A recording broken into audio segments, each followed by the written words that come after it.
Alright, let's see here. How do I get. Okay,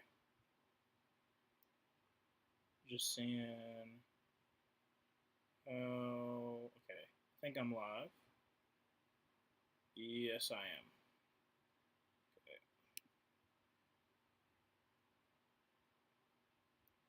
Okay. Inside. In our chat, you can open this chat. Web browser.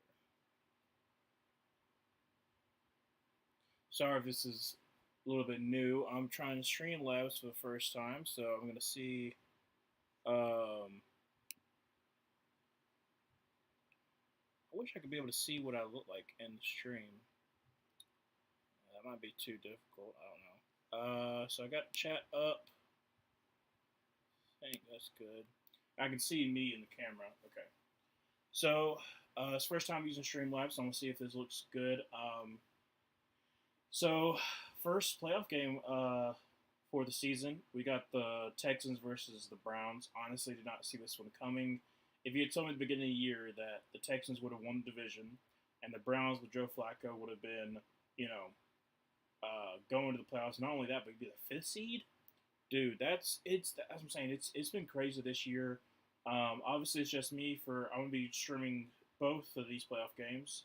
The Chiefs ones afterward because also I pay for Peacock, so I was like, might as well. And then Sunday we'll be both Luke and I will be streaming the Rams Lions playoff game.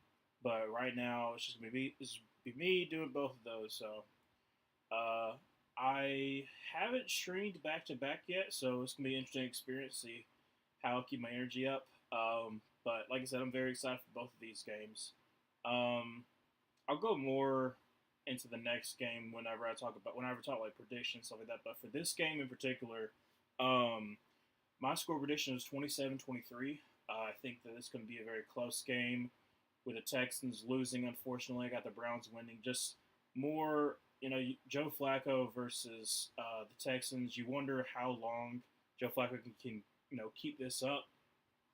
But I'm interested to see how CJ Stroud goes against this Browns defense because he didn't go up against them last time. It was Case Keenum, and then also I'm excited to see how the Texans defense is going to do a better job of covering Amari Cooper, of covering David Njoku, because they did a terrible job last time. And it was very interesting, too, because they would have, like, they wouldn't have Derek Stingley on Amari Cooper all the time, which was, kind of weird to me.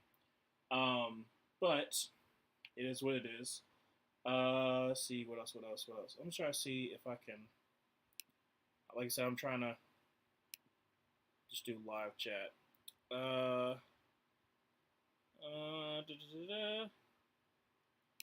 Yeah.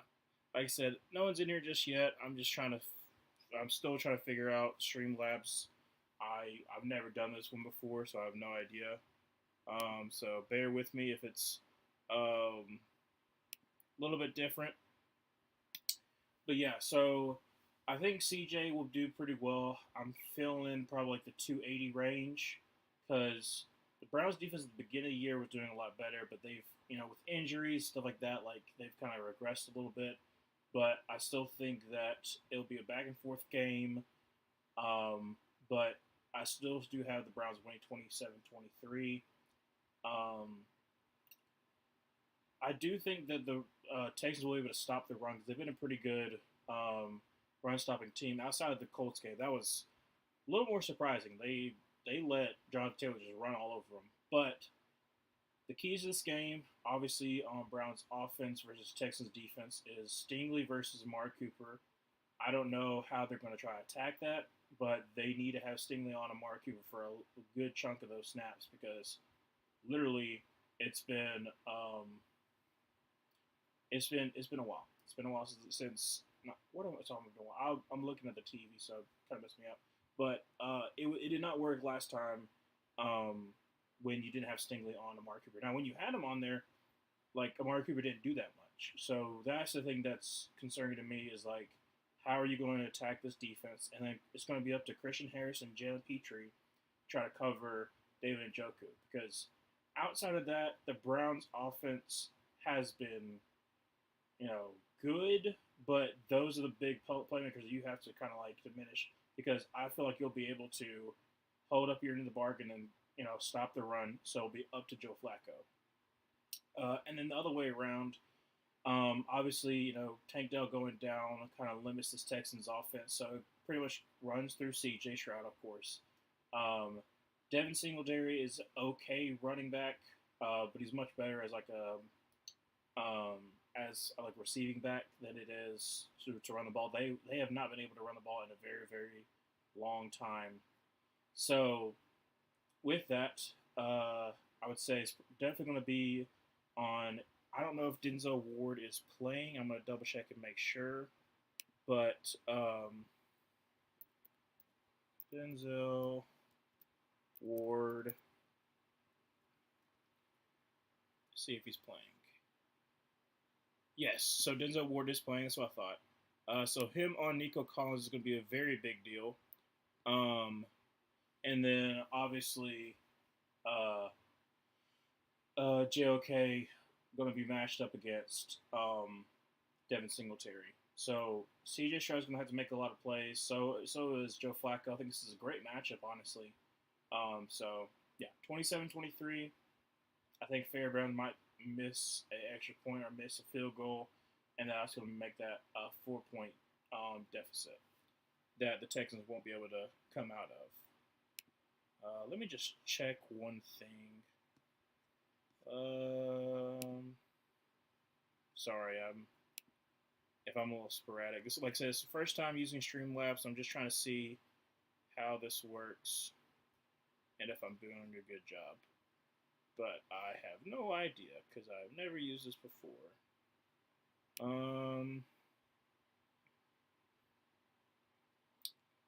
Just put in my.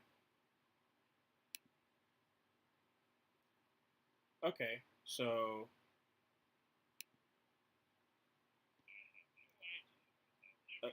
I think we're doing good.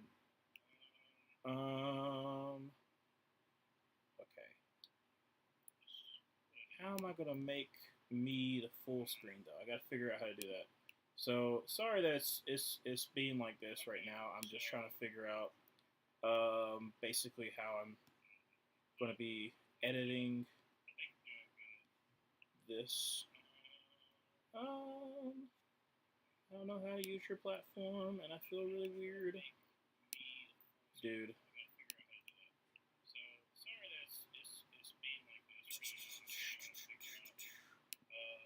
How do I edit? Editor.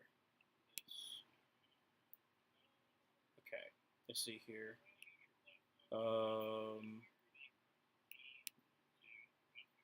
How do I make myself? Oops, nope, that's not what I want.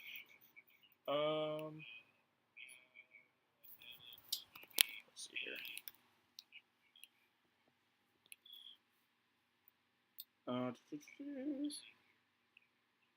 Yeah, webcam frame.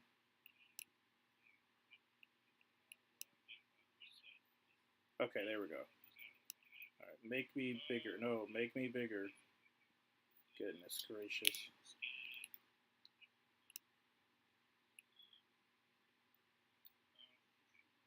Okay, make me in the middle.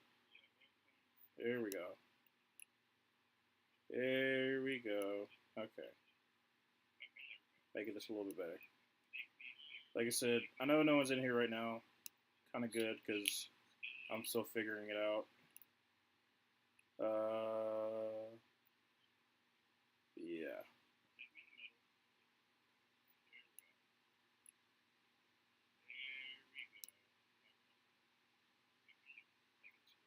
Okay. There we go. We're good. And there. Sorry about that. Okay. Hold a second. Let's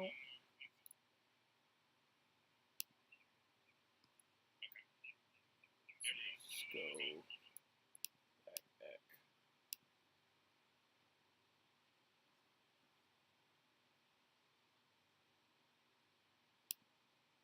Okay. Think I'm good. I'll just go back to this so I can actually just see myself.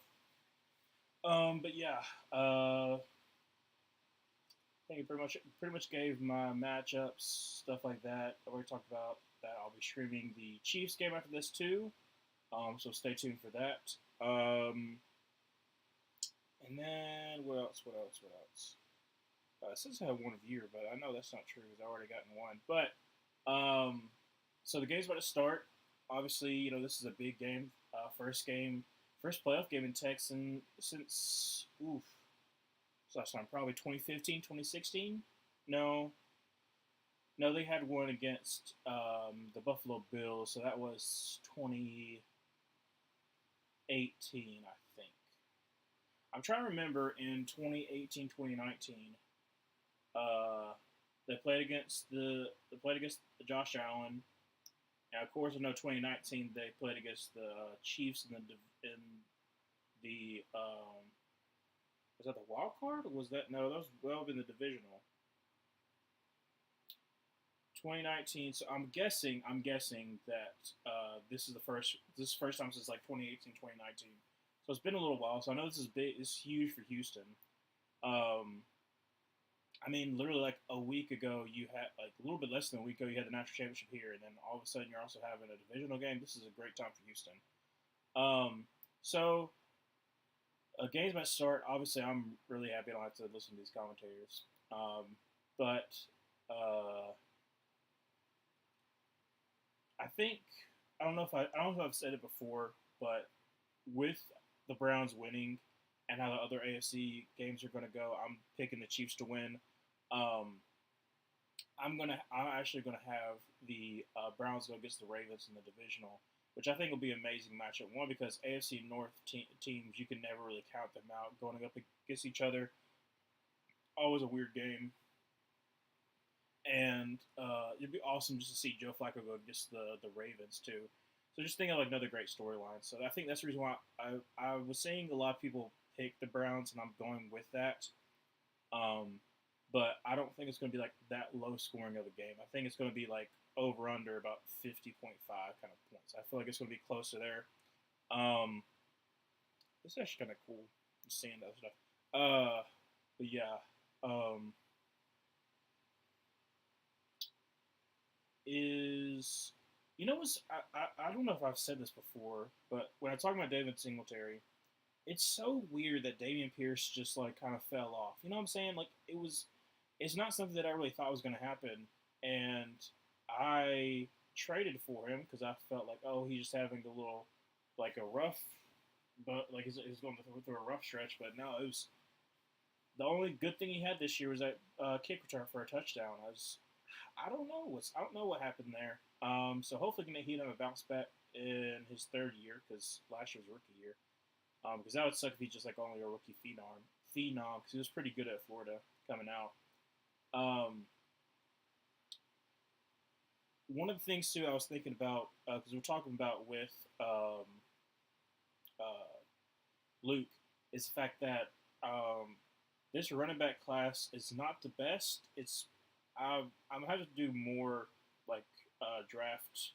Um, we'll do more draft content like after season specifically. But the more and more I'm looking into the running back class,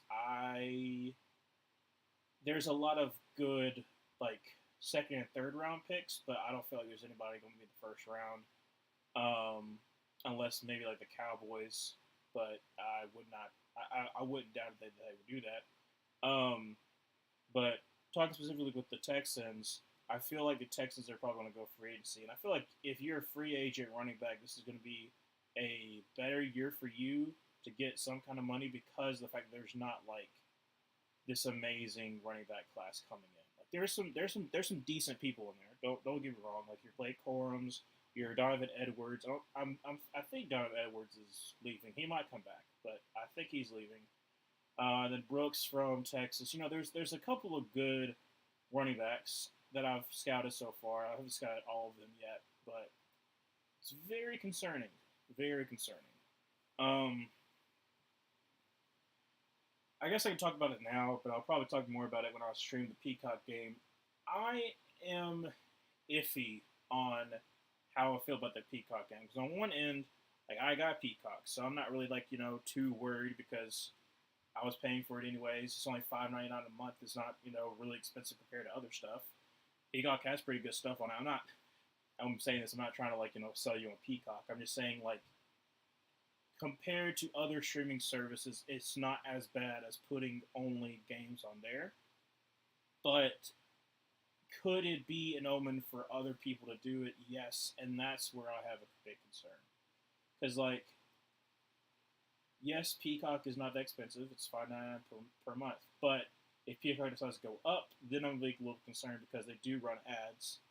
But it's not like Hulu, where Hulu runs ads all the time. So like, if Hulu try to put ads on there, like if ABC, for instance, like ABC, Disney, try to put stuff on Hulu, yes, I would be really upset. I've got Hulu because I got Spotify, but I would be I would be really, really mad. Oh, Jonathan Grenard is coming back. That's what I figured he would be, so that's good. Like I said, Jonathan Grenard and Will Anderson, like literally, obviously, we put out the short when Luke talking about after they won the division. Well, after they made the playoffs, they hadn't won the division just yet. He was talking about how how happy he was with the Texans because they have a really good young team, and Jonathan Grenard is a good to great edge, and Will Anderson is looking up to be that billing as being the I like Clay Martin. He's pretty good. So I feel like this is going to be a good, hopefully, this will be a good ref game. But I feel like Will Anderson is definitely coming to his own. By year 2 or 3, he's going to be an absolute monster. Probably kind of like what Aiden Hutchinson, where Aiden Hutchinson had a really good rookie year. I think it's between Jalen Carter and Will Anderson for whoever gets Defensive Rookie of the Year. But I do believe that Will Anderson is going to be that guy. I feel like he's going to be in that echelon of like the Aiden Hutchinson of like the young edge rushers that's going to take over the league. So I'm happy for the Texans. Obviously, I'm not like a hater. That's stupid, but yeah. So game's about to start. It's gonna be the Browns gonna start for the ball in Houston. I bet it's gonna be loud up in there. I've heard that Houston gets pretty loud. My mom went to the Houston Broncos game, and she said it was really fun. So kicking off, and it's going to be return. Oh no, he let it go.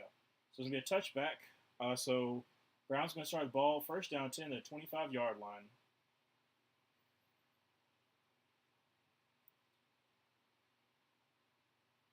Yeah, I think David Bell could shape to be pretty good. I don't know how I feel like on more, but I feel like a David Bell can be that number 2 for Amari Cooper. But I wouldn't be surprised them look free agency or the draft to get their number 2 because I'm not a big fan of Moore just yet. First down 10, going to be a play action pass. Joe Flacco got all the time in the world. It's going to dump it off to Ford. 30-35, get up to about the 36, 37-yard line. So great pick by Ford. Tried to take a deep shot on the first play, but just dumped it off, and Ford was able to pick up a couple of yards. So first down 10 at the 37-yard line. Well, it might be 36, but whew. What's the 32 for? I might be off. I'm trying to think of what the 32 is for because they have like a Insignia? No, Insignia. I don't know how you say it, but they have like a 32, and I was trying to figure out what that is. So I didn't get a good look because I don't know what the significance of 32 years would be. So 30. They're not giving me like a close up on what it actually is. They probably said it to begin. They probably said it to begin the season, to begin the game. But I have no idea what the 32 is for. But first down 10 at the 36-yard line. Joe Flacco up in shotgun with Jerome Ford. Going to send Elijah Moore in the motion over to the right. Joe Flacco going to step back pass, and it's going to be completed for about 5-yard gain. That's to Bell? Okay, so 5-yard gain to Bell. So second and 5 from the 41. But yeah, as I said, so I see there's some new viewers. My score prediction was 27-23 Browns. I think it's going to be an amazing game. I'm hoping for it. And just have Joe Flacco go up against the Ravens in the divisional. That's been my trajectory for the Browns so far. So I actually picked up a 6, second down and 4 from the 41 and a half yard line. Going to send Elijah Moore in motion. Going to hand the ball, and that gets blown up by that Petrie Nelson. Denzel Perryman, really? Okay. So that run game got blown up for about a 4-yard loss. So it's going to be 3rd down 9, 3rd down 8. Denzel Perryman just basically beat the center. The center was slow to react, and I do not like Denzel Perryman because he did not do really well on the Panthers. And obviously, he has been a liability in coverage, but he's a pretty good run defender, though. I'll give him that. So 3rd down 9 from the 30, that'll be the 37-yard line. Kareem Hunt in the backfield. Joe Flacco drops back to pass. Has got a lot of time. Going to try to scramble it, try to throw it to Hunt, who's going to lose about 6. Wow.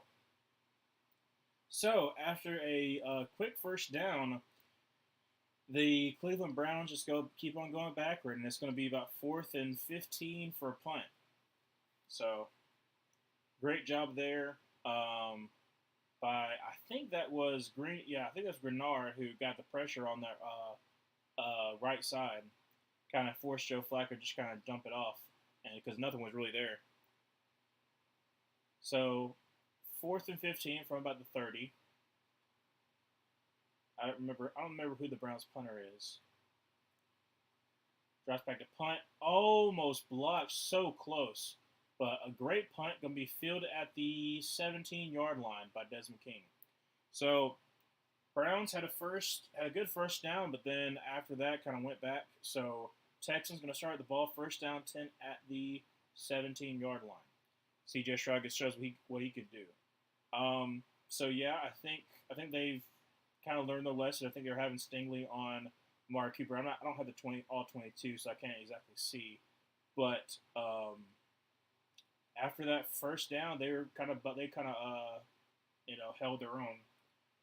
So I think it's been a back and forth game. I think they're just going to come alive in the second half, though. I do think that both teams are going to be low scoring in the first half, but I wouldn't be surprised that because the Browns try to take a shot downfield to start the game, so I wouldn't be surprised if the Texans do the same exact thing. But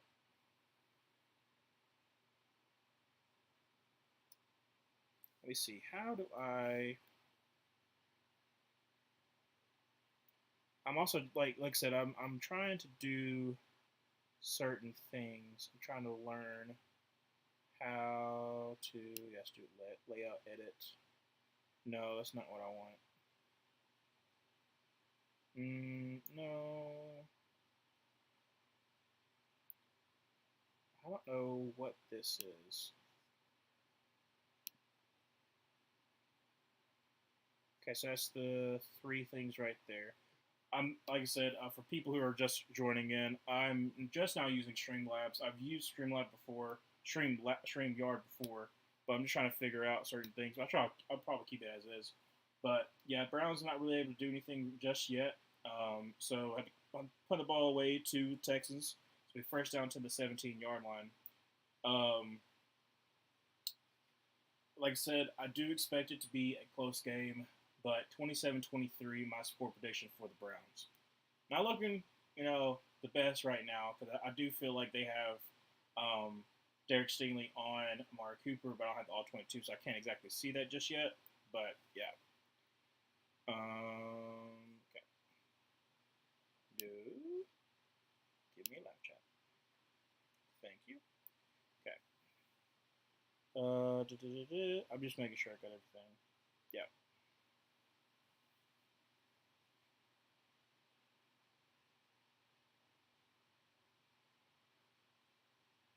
That was not a look for Joe Flacco. That little handlebar mustache. It's not a good look. Looks kind of dumb. Not gonna lie. All right, so 1st down 10 from the 17. Going to send Beckett in motion over to the right. CJ pocket collapsing. It's going to dump it off to Derek Stingley, who's going to pick up about 2 or 3. So nice pickup there. So it'll be that 2nd down 8.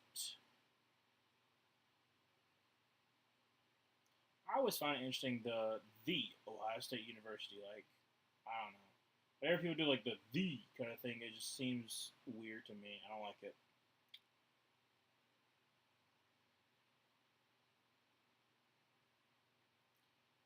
So pick up a three, second down and 7 from about the 19.5 yard line. CJ drops back to pass, and it's going to go over the middle to Nico Collins. That's going to be a pickup of all the way up to the 40 yard line. So great pickup by Nico Collins. Kind of figured that would be his go-to guy. Yeah, they got everybody in the box. They're not allowing them to run, which is interesting because the Texans really haven't been able to run. So that was Denzel Ward on, which was what I figured they would have Denzel Ward on them. Nico Collins just got past him. So it'll be first down 10 from the 40 yard line. 11:15 left to go in the first quarter. A 41 yard line, my bad. I'm going to send Brevin Jordan into motion. And then it's going to be a play action pass again. CJ Stroud move his feet. And, a drop by Dalton Schultz. Right in his hands, but unfortunately he dropped it, so it'll be second down and 10 from the 41.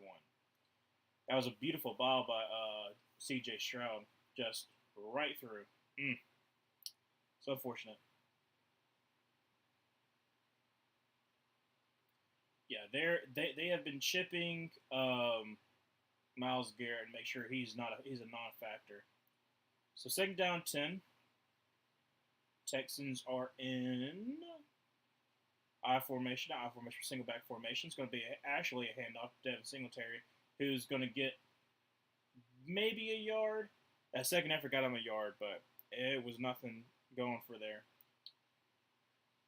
Kind of just talking about C.J. Stroud. Yeah, his even him being out for 2 games, like he led the league in passing yards per game, and he led the league in passing yards as well. So having an amazing season for sure. So picked up 1, third down 9 from about the 42-yard line. C.J. Stroud in the shotgun.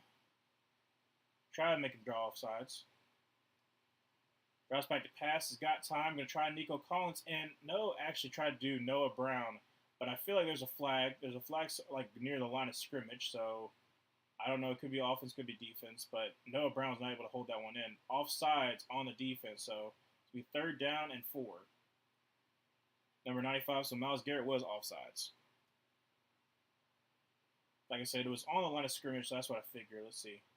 Yeah, I got a little bit of a jump there. Yeah. He was offsides to line up, too, so. Third down 4 for Houston. Give you a lot better options than third down 9 for sure. That is crazy. There are like 22 offsides penalties for the Browns. There was almost a false start there. CJ drops back to pass, has got time, throws over the middle, and into double coverage, almost picked off. Noah Brown's on the ground, though.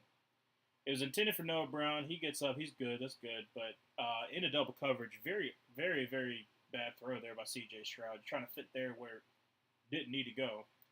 Let's see here. From all 22. Yeah, no, that's not smart.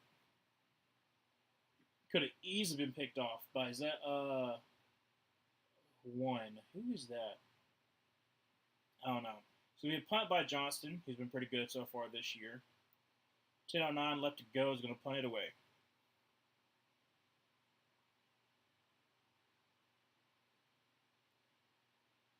Got off cleanly. Almost got blocked, though. Going to be caught at the 9. No. Actually caught about the 6. And not a smart decision. Should have let that one go out of bounds. Not out of bounds. Out of the back of the end zone. So Browns are going to start deep in their own territory, about at the 6. The Texans were actually able to get a couple good plays together, but so far still 0-0. Nothing really going right there. Joe Flacco on that first drive was able to just dump it off to Jerome Ford, but after that, nothing really happened. He got like a 6-yard gain by David Bell, but so far, like I said, both these defenses kind of like holding their own. I like I said, I'm not stressing. I don't think it's gonna be 27-23 like I predicted, but it could turn out to be like a shootout by the fourth quarter. So, what else? I'm gonna be like I said, I'm gonna be streaming tonight as well. Um, First time doing back-to-back streams, so let's see how that goes. Um, but yeah, if y'all have any questions or anything like that, just feel free to comment. Um, but I think this has been amazing years for both these teams. Obviously making the playoffs, but just how much adversity both these teams have had. It's going to be amazing playoffs regardless of who you go for because there's so many great storylines. There's so many great. Um, uh, I feel like this is like the first playoffs that I've actually been like. I think anyone can win this one, like legitimately. I mean, besides like the Steelers stuff like that, but that's also just Steelers football. Just make it in and hope and pray. But like even the Packers, like I actually am picking the Packers to beat the Cowboys. I don't know why I feel like they are, but I have this strong feeling that they could, and so I did. I was like, who knows? Um, but yeah, I got Browns 27-23. So let's see if that keeps on going. Obviously, you're going so many commercials, which they really shouldn't, because I don't know. I've had this discussion before, and so have other people, but I feel like there's way too many commercials um, for the football games.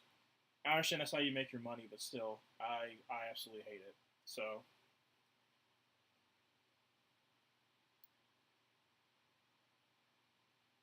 a cool seeing Houston. I just want to see the game.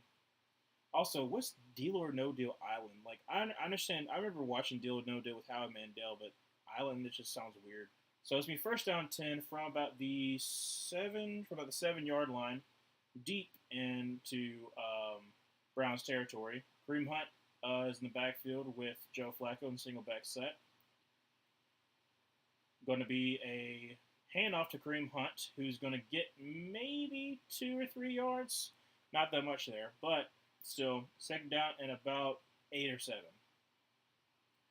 Under 10 minutes left to go in the first quarter. Both these defenses has done pretty well so far. I've seen that Ward's on Nico Collins, and I've seen that Stingley is on Amari Cooper. They're going to try to make sure that this is not turning a shootout like it did the previous time they played. So they're showing it right now that the fact that without Nick Chubb, their rush offense has been kind of bad. Second down 8. Joe Flacco just going to dump it off to Kareem Hunt. Well, try to dump it off to Kareem Hunt for a screen, but couldn't connect. So it's going to be third down 8. Yeah, they brought everybody there. So Joe Flacco definitely cannot run out of that. Just tries to dump it off, but kind of throws in the inside when Kareem Hunt was expecting to the outside. So it'll be third down 8. I bet it's getting loud up in Houston from about the 10 yard line. 9:16 left to go in the first. They try to screen this time. I want to try to see if they actually try to target Amari Cooper. So far, they haven't really been able to because Stingley's been on him. Drops back to pass. Has got all day to throw. He's going to dump it off to Hunt and is only picking up about 2. So far, the Texas defense has been basically making the Browns just check down. There hasn't been really any big plays out of them. For the Texans, they had that good completion to Nico Collins when they were at like the 17 yard line, and it was a 20+ play to Nico Collins. But yeah, no, Stingley is making sure that Amari Cooper is not going to burn them right now.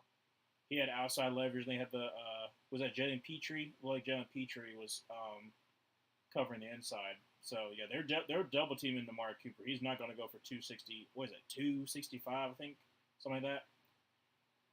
Browns punter gets it off cleanly. Last time almost got it blocked, but it is not a good punt, and this probably going to be on the Texans side. I don't know. It's going to be close. Depends on where they put it. He puts it at the 45 yard line of the Browns. Wow, that was not a good punt. So Texans are going to have an absolutely amazing field position. I don't remember what Fairbairn's career long is, but you get another first down, you're definitely within field goal range. And in this kind of game, you want to get some kind of pressure on the opposing team. Because like I said, I feel like it's going to be defensive in the first half, but then it's going to come alive in the second half. Yeah. if you're the Houston Texans, I feel like, I mean, same thing with the Packers. You're kind of playing with house money because you were not expecting to be here. You've overperformed, and honestly, everything it's just going to go up from here. So Texans, CJ Stroud in the pocket, kind of dumps it off to Devin Singletary, who's going to pick up about. That's a bad spot. He should pick up a three, only making him pick up two. So second down to 8. Oh hey, all the new coaching announcements are begging you to do the live streaming and sports content. Happy New Year! Yeah, Happy New Year. So I thought about doing like like reaction video to like Nick Saban. Like I said, I'm an Auburn fan, or like some other coaching changes. But there's been so much that's like happened that it's been a wild turnover. So second down 7, gonna be hand Singletary. Only gonna pick up a yard. Like I said, the Houston Texans have not been able to run the ball at all. But yeah, I thought about putting out a video. I actually got NFL basement video that I got cooking up, about halfway done, but I've had like some technical difficulties. So Washington head coach should now leave Bama. That must be sending shockwaves all over the South and Saban retiring. Yeah, especially to begin with. I'll probably talk more about it the next commercial break because we're going to come up on third down 7. So hold that thought. I'll be back with that one. Third down 7. Cleveland Browns got 29% on third down. That's crazy. CJ Stroud drops back to pass. He's got a little time to throw. And over the middle. And, oh, it's caught by Nico Collins all the way down to the 5. So great. Wasn't the best throw. Honestly, if he threw it more inside, Nico Collins could have scored a touchdown. But he had to adjust to the ball. So far, CJ Stroud he's been doing a pretty good job. And they've been putting some pressure on for sure.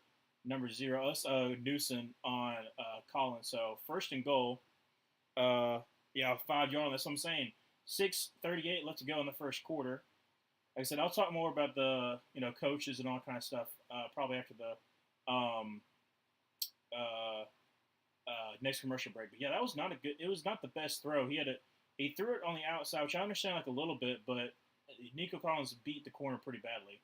So is that a flag or is that a timeout? I don't know who it is. I think it's timeout by the Texans. Yeah. Okay. So timeout Texans. So I'll talk more about. So when the Saban news came out, like everybody in Alabama, like especially if you're an Alabama fan, was like going wild. They're like, like how could this happen to us? And there was I want to talk about all the different fan experiences. I'll talk more about this one. That's about to come back, but there are some spoiled Alabama fans out there, but that's not all of them. But some of them said how like this is bad that Nick Saban retired now and not appreciate. So that's not all of them, but that was a small minority that I saw that I was like, okay, it's kind of weird that you're like, like he has some more in him and that kind of stuff. Like he's old. He deserves to be able to be retired. So I'll talk more about it a little bit later. First and goal for the Texans at the 4-yard line. Well, about 3-yard line. Oh, nice play. Myles Garrett almost got himself a sack, and that's Elliott. I think it's Elliott from Missouri. Almost got a pick. They tried to do a shovel pass, which did not work at all. There's so many times where I don't understand why people do like boots or anything like that to like the best pass rusher side. That makes no sense to me. Like they do it to Nick Bosa, they do it to Michael Parsons. They just like this. They just did to Myles Garrett. It makes no sense. Why would you have the best pass rusher be unblocked? I don't understand that. So second and goal from the 3. Beck's in the backfield with CJ Stroud. Is going to get the edge and is only going to get about a yard though. So third down goal from the 2. Beck tried to get the outside shoulder but couldn't. Was that JOK? I feel like it was JOK who. Yep. JOK who. No, it's not. It is Emerson. I think that's who they're showing. Emerson who made sure to force CJ Stroud way wide. But it's going to be second. It's going to be third down goal from the 2. 5:45 left to go in the first quarter. Like I said, Browns, you can be bent, but you can't break here. 5, 4, clock's running down on the play clock. CJ Stroud going to roll out to the right, going to throw, and it's going to be incomplete. Robert Woods seems to think he had it, but it's going to be incomplete. So 4th and goal. Let's see here. Yeah, great play by Newsom right there. Yeah, Newsom knocks it before and it hits the ground. Um, great field goal. I must be behind. Hold on a second. Let me see if I'm behind because you calling that out like about probably 10 seconds before it actually happens. So I'm gonna wait to. I'm assuming it first playoff point since 2019. Yeah, so I'm guessing I must be behind. Let me try to like refresh. Let me try to refresh. Sorry about that. But yeah, so talking about Nick Saban retiring, specifically now talking more about the other coaches and all that kind of stuff. Um, there's also been a lot of Auburn fans as well who I'm not one of those people who are going to like call for the downfall of Alabama football because I feel like that's kind of stupid. But I do think that it's going to be kind of hard to replace. I know DeBoer is a pretty good head coach. I feel like he's going to do a great job, but it's really going to come down to his relationships that he makes in the South. I don't believe the whole fact of like, well, coaches from the North can't come down South and they do well. Like that's stupid. Like Nick Saban was, Toledo, Michigan State, and then came to LSU and then did well at LSU before, Miami Dolphins and then back to Bama.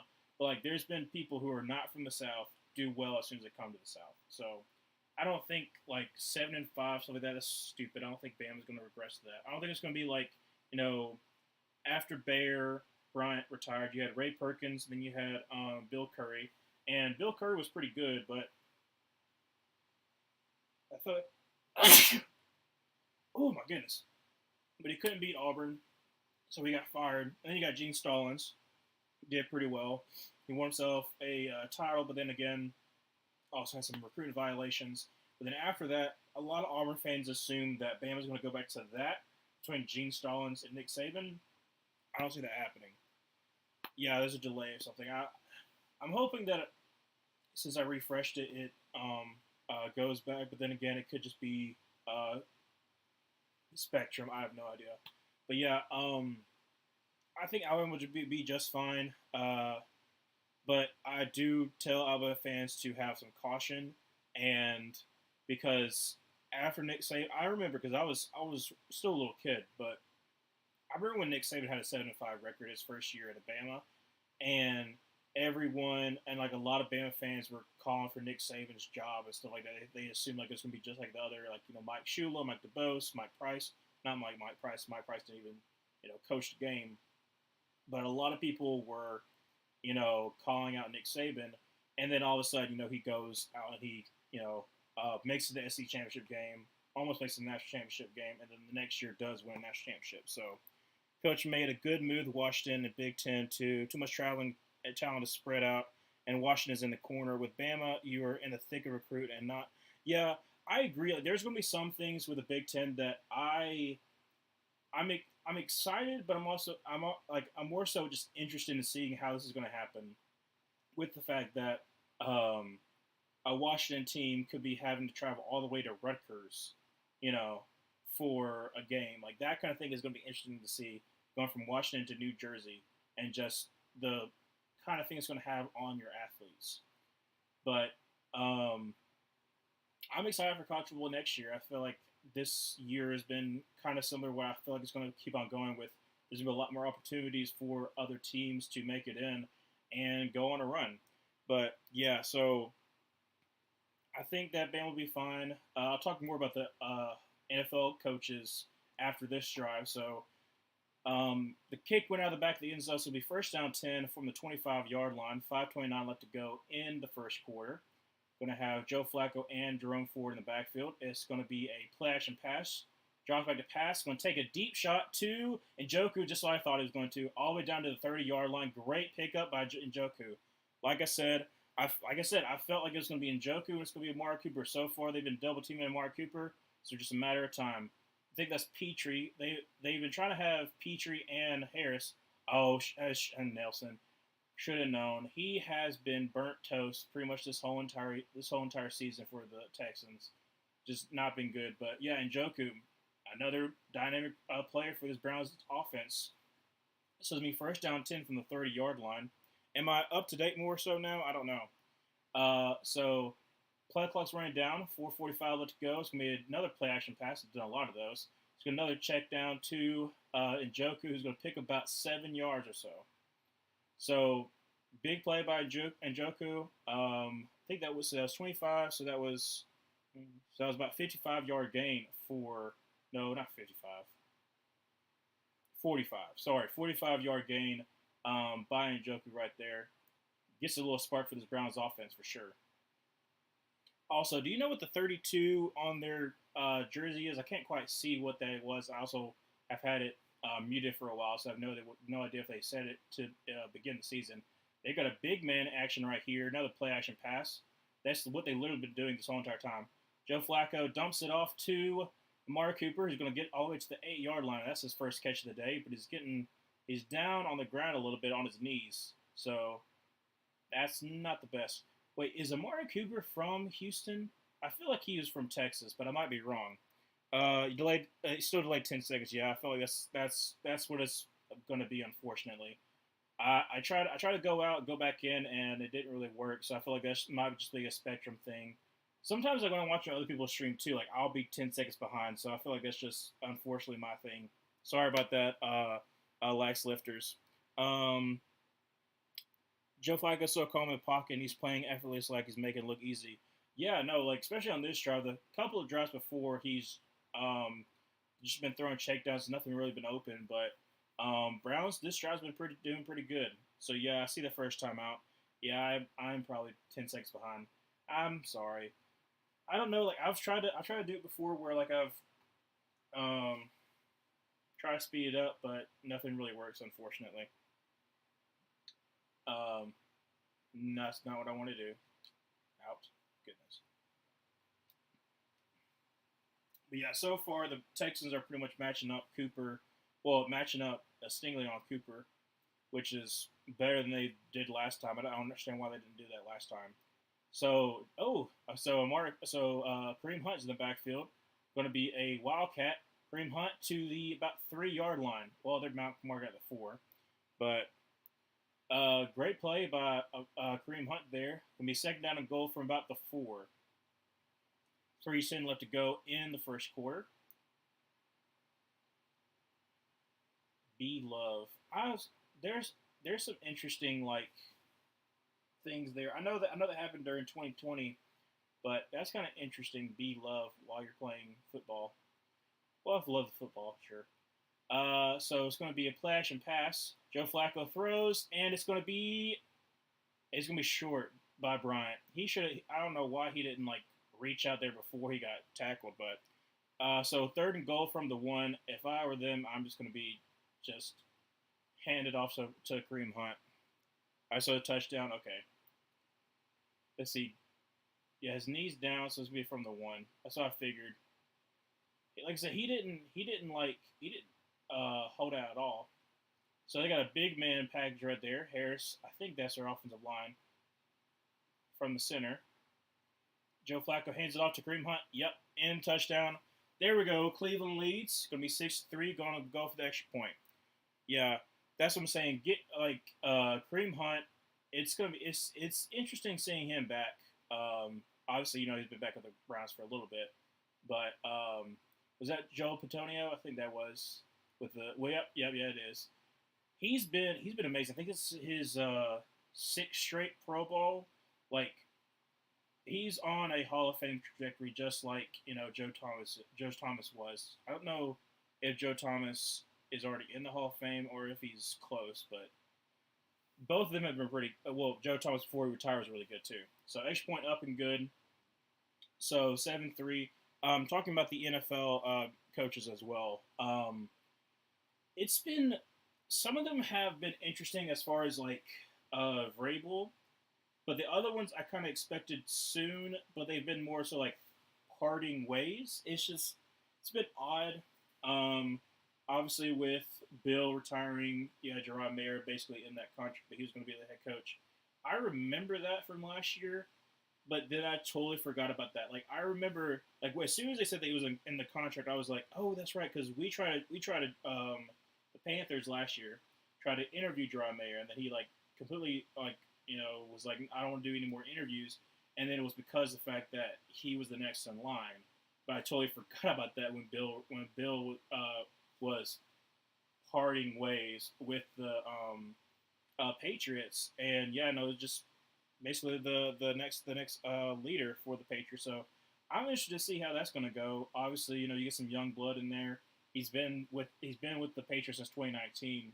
Um, for Vrabel, I understand like a little bit of the fact that the last 20 something games, he's had a pretty bad record, but I don't know. I feel like that's a little bit too premature. The fact that they said like he doesn't really vibe well with Rand Carthon. I don't know. There are some interesting things with the Texans. With the Titans, I don't really know how it's going to go. Patriots getting Mayo's a statement. They went from oldest coach to the youngest. Yeah, that's what I'm saying. I feel like that's going to be a good. That's going to be good decisions in the long run for the Patriots because obviously he's the youngest head coach in the league by a month, which is kind of crazy to think that. Just thinking back now that Sean McVay was hired as a head coach at 30, I don't think anybody's gonna ever gonna beat that in like the modern NFL. But yeah, talking about Gerard Mayo, I feel like he's gonna do a lot better job of like with the players because obviously Bill Belichick coming from like going up 70s 80s more so NFL football. A lot of people, the way they've been saying Gerard Mayo is in the building is very much like a player's coach, and I feel like that's going to be really good for the Patriots. And I'm interested to see how their offense is going to go because I don't know if Bill O'Brien's going to stay. I don't know if he's going to go to Bama. I don't know. I don't know if Bill O'Brien maybe he might get another head coaching job somewhere else. I don't know how that's going to go. I haven't really kept up I haven't kept up today if there's like any like more information coming out. But I'm excited to see where the Patriots go. Obviously, having the third pick, I don't know if you're going to be able to get your choice at QB, so who knows? Um, but obviously, also with Carroll being out as well, parting ways, he definitely did not look like he wanted to part ways. So I'm sure there's going to be a lot more information coming out in the next coming weeks about a lot of these firings as well. I'm still surprised the Saints have kept on Dennis Allen, which honestly, I'm happy. Saints keep Dennis Allen. He is doing an amazing job. 9-8 winning record. Just keep him there. Keep him there. I'm sure it's going to pay dividends. I'm sure he's going to go to the Super Bowl with Dennis Allen. But Arthur Smith being gone, I'm interested to see where the Falcons go because I feel like the Falcons, if the Bears keep Justin Fields, is potential to trade up for that first overall pick. So C.J. Stroud, 1st and 10 from the 25-yard line, going to dump it off, going to toss it to Devin Singletary, 35-40 to the 45, 50, all the way to about the 46-yard line, 47-yard line, or maybe 47-yard line. Devin Singletary finally able to break through the Browns' defense with a run game because they have not been able to do that at all. Neither team really has been able to run the ball against both of these really good run defenses. So that's what I'm saying. I'm hoping they make a little bit more of a march. I'm hoping this game starts opening up a little bit. So 135 to go in the first quarter. That's a little bit of a false start by Tonsil. But, nice catch by Mechie. I'm hoping Mechie has a little more of a breakout. Obviously, the Texans need a wide receiver 3. And I'm hoping Mechie could be that because with Tank Dell coming back, you're going to have Nico Collins and Tank Dell. You need that number 3. And Mechie was drafted to be that at the number 2, still coming back from his cancer. I can't remember what cancer he had, but great catch by Mechie, great footwork as well. So it's going to be first down and 10 from about the 19-yard line. C.J. Stroud under center, and it's going to be a round. Oh my gosh, I cannot find the words. It's going to be end around with Nico Collins picks about 3 yards. Yeah, that's what I'm saying. I feel like the Texans are definitely going to be the more explosive offense in this game, but I feel like the Browns also are going to try to matriculate on down the field. Touchdown. Okay, I'm ready to see it. 30 seconds left to go in the first quarter. 2nd and 6 from the 16-yard line. I'm trying to look at the chat in case it's like stuff like that.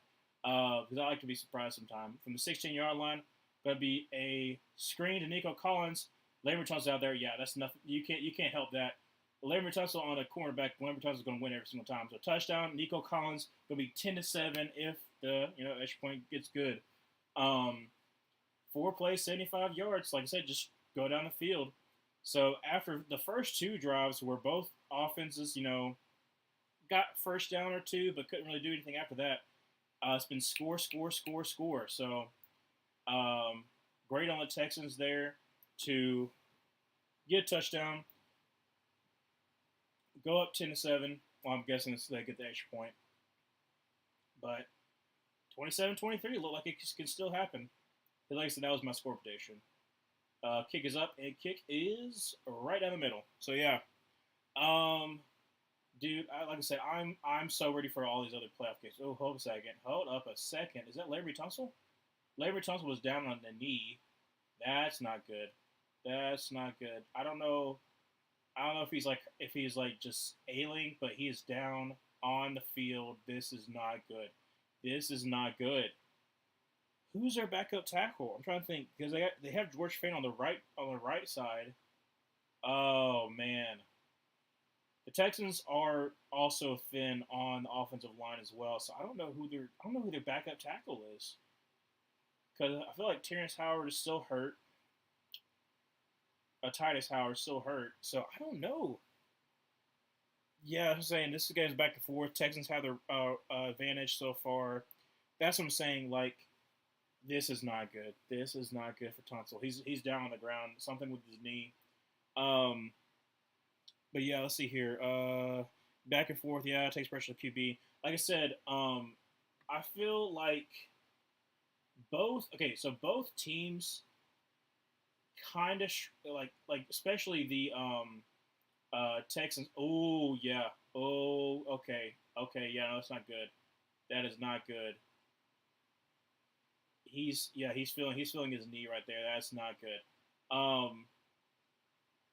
Let's see here.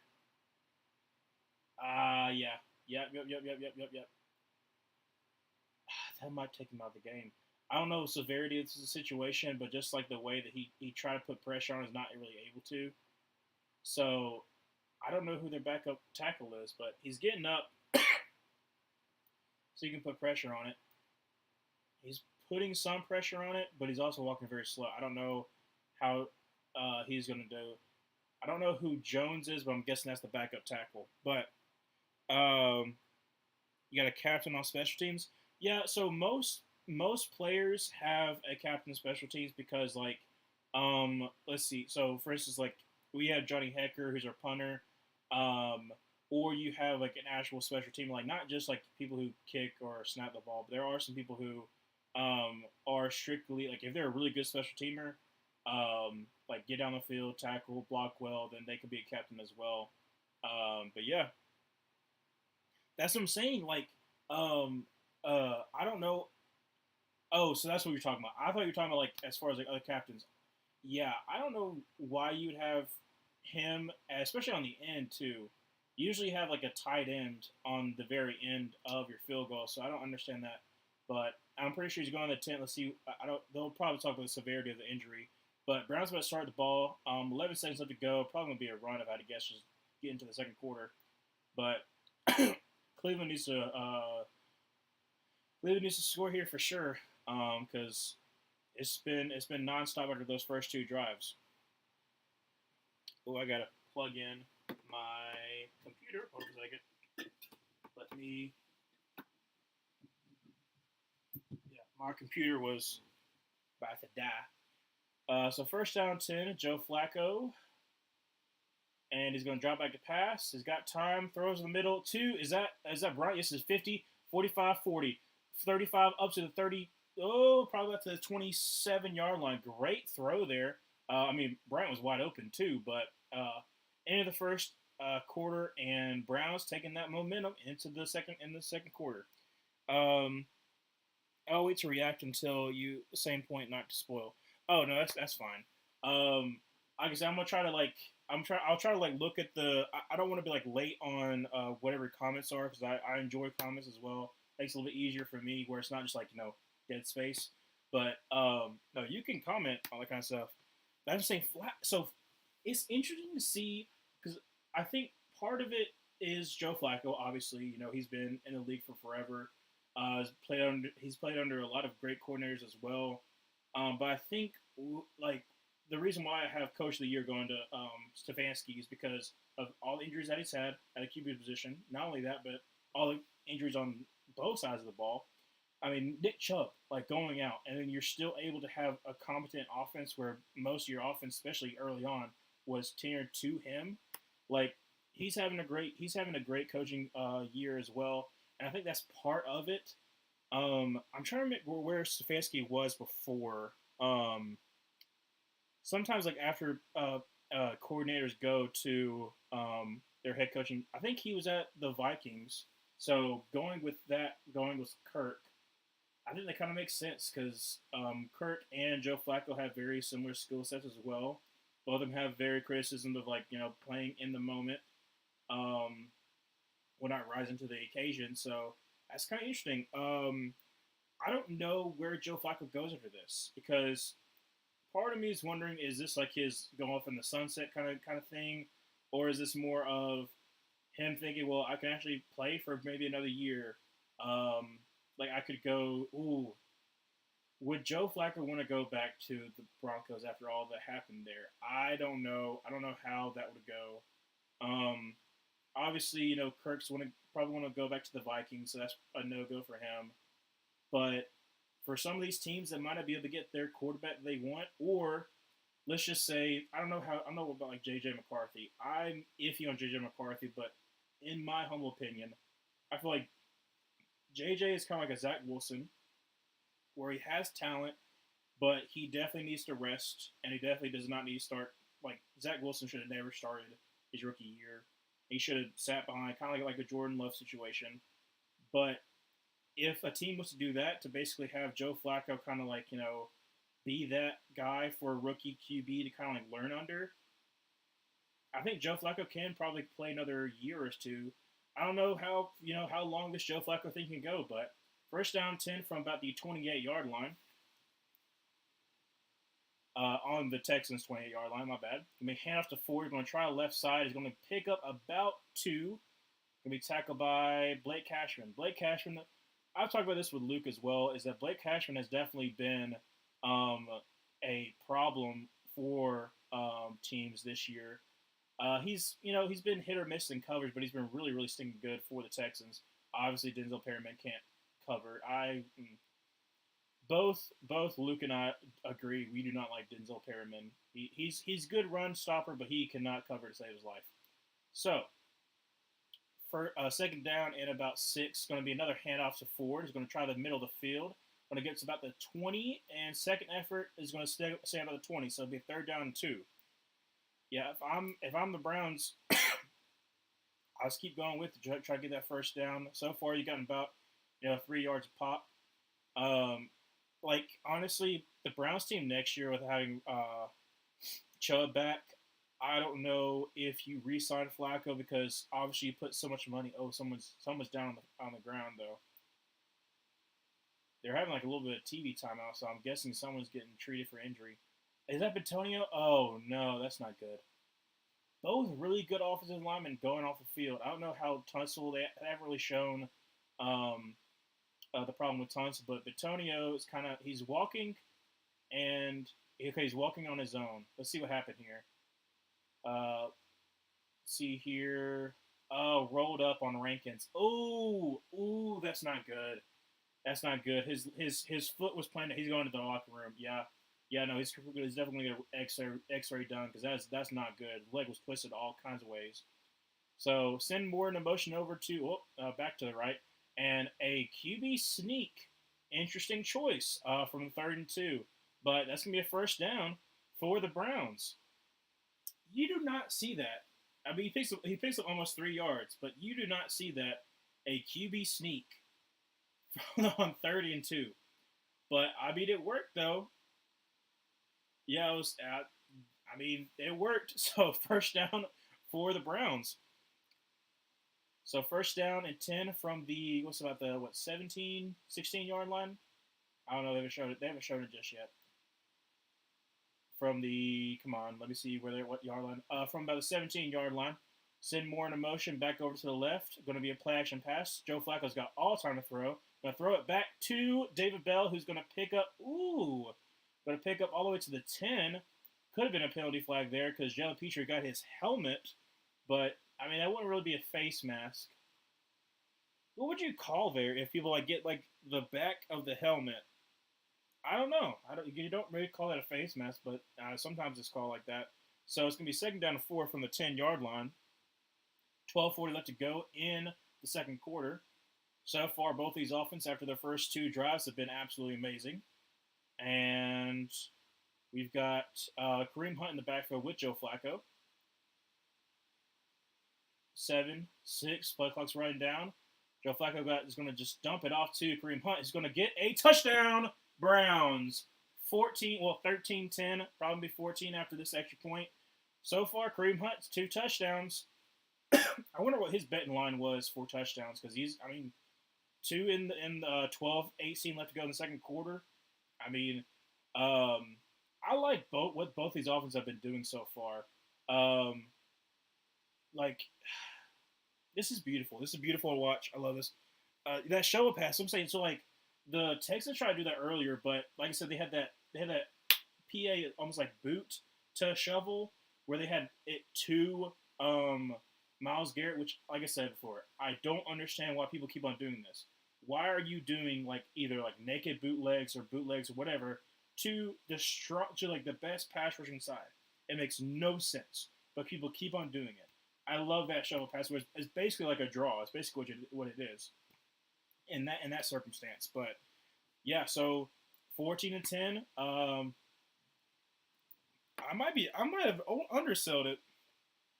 But I still hope it's 27-3 because right now, so in case you don't know, with my friends, we have interval pick'ems, but the way that we do it is during the season.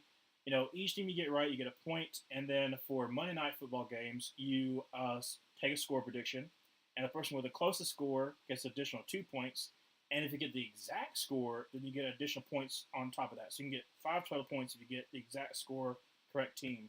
For the playoffs, we go up. We pretty much give everyone an opportunity to like come from behind, or you can sink down to the ground. Is that you get 2 points for the correct person, you get 3 points for the next closest score, and then you get additional 3 points on top of that if you get the exact score.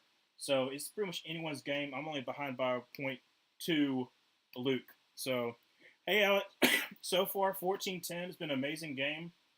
Like I said before, I don't know if you were watching earlier, Alex, but both the first drives didn't really look too good for both teams, but then after that, it's been score. So 14-10. Texans are going to have to retaliate with about 12-18 left to go in the second quarter. So let's see what happens. But yeah, I'm so pumped for this match. This matchup, and also even though it's gonna be a snow game, I love snow games for the Chiefs, and I'm excited to also stream that. So we'll stream that exactly after this. It's my first time doing back-to-back streams, so let's see if that works. But yeah, so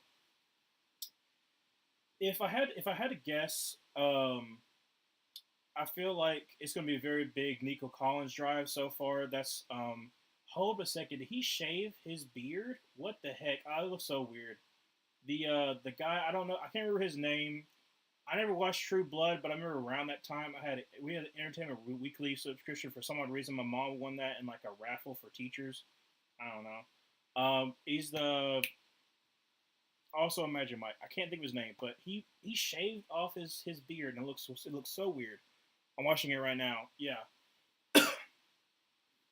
I want to go back to Houston. Houston and Cleveland. I like Cleveland. I don't understand.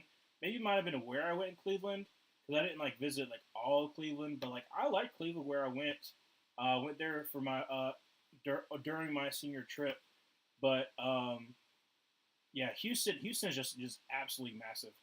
That's a weird kick, but we turn to the 10, 20 to the 23-yard line. Kind of an odd kick there. I don't know what happened. It kind of died. But going to be set up, shot for the Houston at about the 23-yard line, first down 10. Um, okay, so they're putting. It looks like they're putting George Fan over to the left. So who's going to be at the right? Like I said, I have it on silent, so I have no idea. It looks like they have Heck at the right. Okay, so this is that Charlie Heck. I'm trying to remember which Heck that is, but George Fent over to the left. That's I don't like that matchup for them. So it'll be interesting to see how that goes the rest of the way. I don't know how if Tunsil's out or not. You have to comment that in the back in the chat. Dump it off to Brevin Jordan, who's going to pick up 40, 45, 50. Field 45, 40, 35, 30. Oh my gosh, it's made a touchdown. Brevin Jordan from Miami, touchdown. One play for Houston. Is there any flags? No flags, touchdown. Wow. So it's me 16-14, barring an extra point. Like I said, these teams are going back and forth, dude. Oh my gosh, dude, that's amazing. Brevin Jordan, both tight ends on both these teams are doing a really good job. Like obviously, earlier Dalton Schultz had a drop, but for the Browns, both tight ends, you had David Njoku had a big catch. You had Hunter Bryant had a big catch, and then Brevin Jordan, who he was fast coming out of Miami, but he was not a good blocker. But absolutely just massive momentum shift for Houston. So literally first play, 75 yard, no, not 75 yards, probably like 77 yards was at the 23-yard line. Houston takes back the lead, 17-14, and of course they go right back to commercial break. Yeah, we talked about this before. I hate they go right back to commercial break. I understand why, because commercials make money, da da da da. But like sometimes I just wish they would go. Each person gets a drive and then commercial break. That would be fine for me because then yes, you get a little bit of break in between, but it's not as many commercial breaks. Like literally, sometimes they'll have commercial breaks after. They'll have like a commercial break right before like 11 seconds left to go in one quarter, and then have a commercial break right after that. Like that's the kind of thing I hate.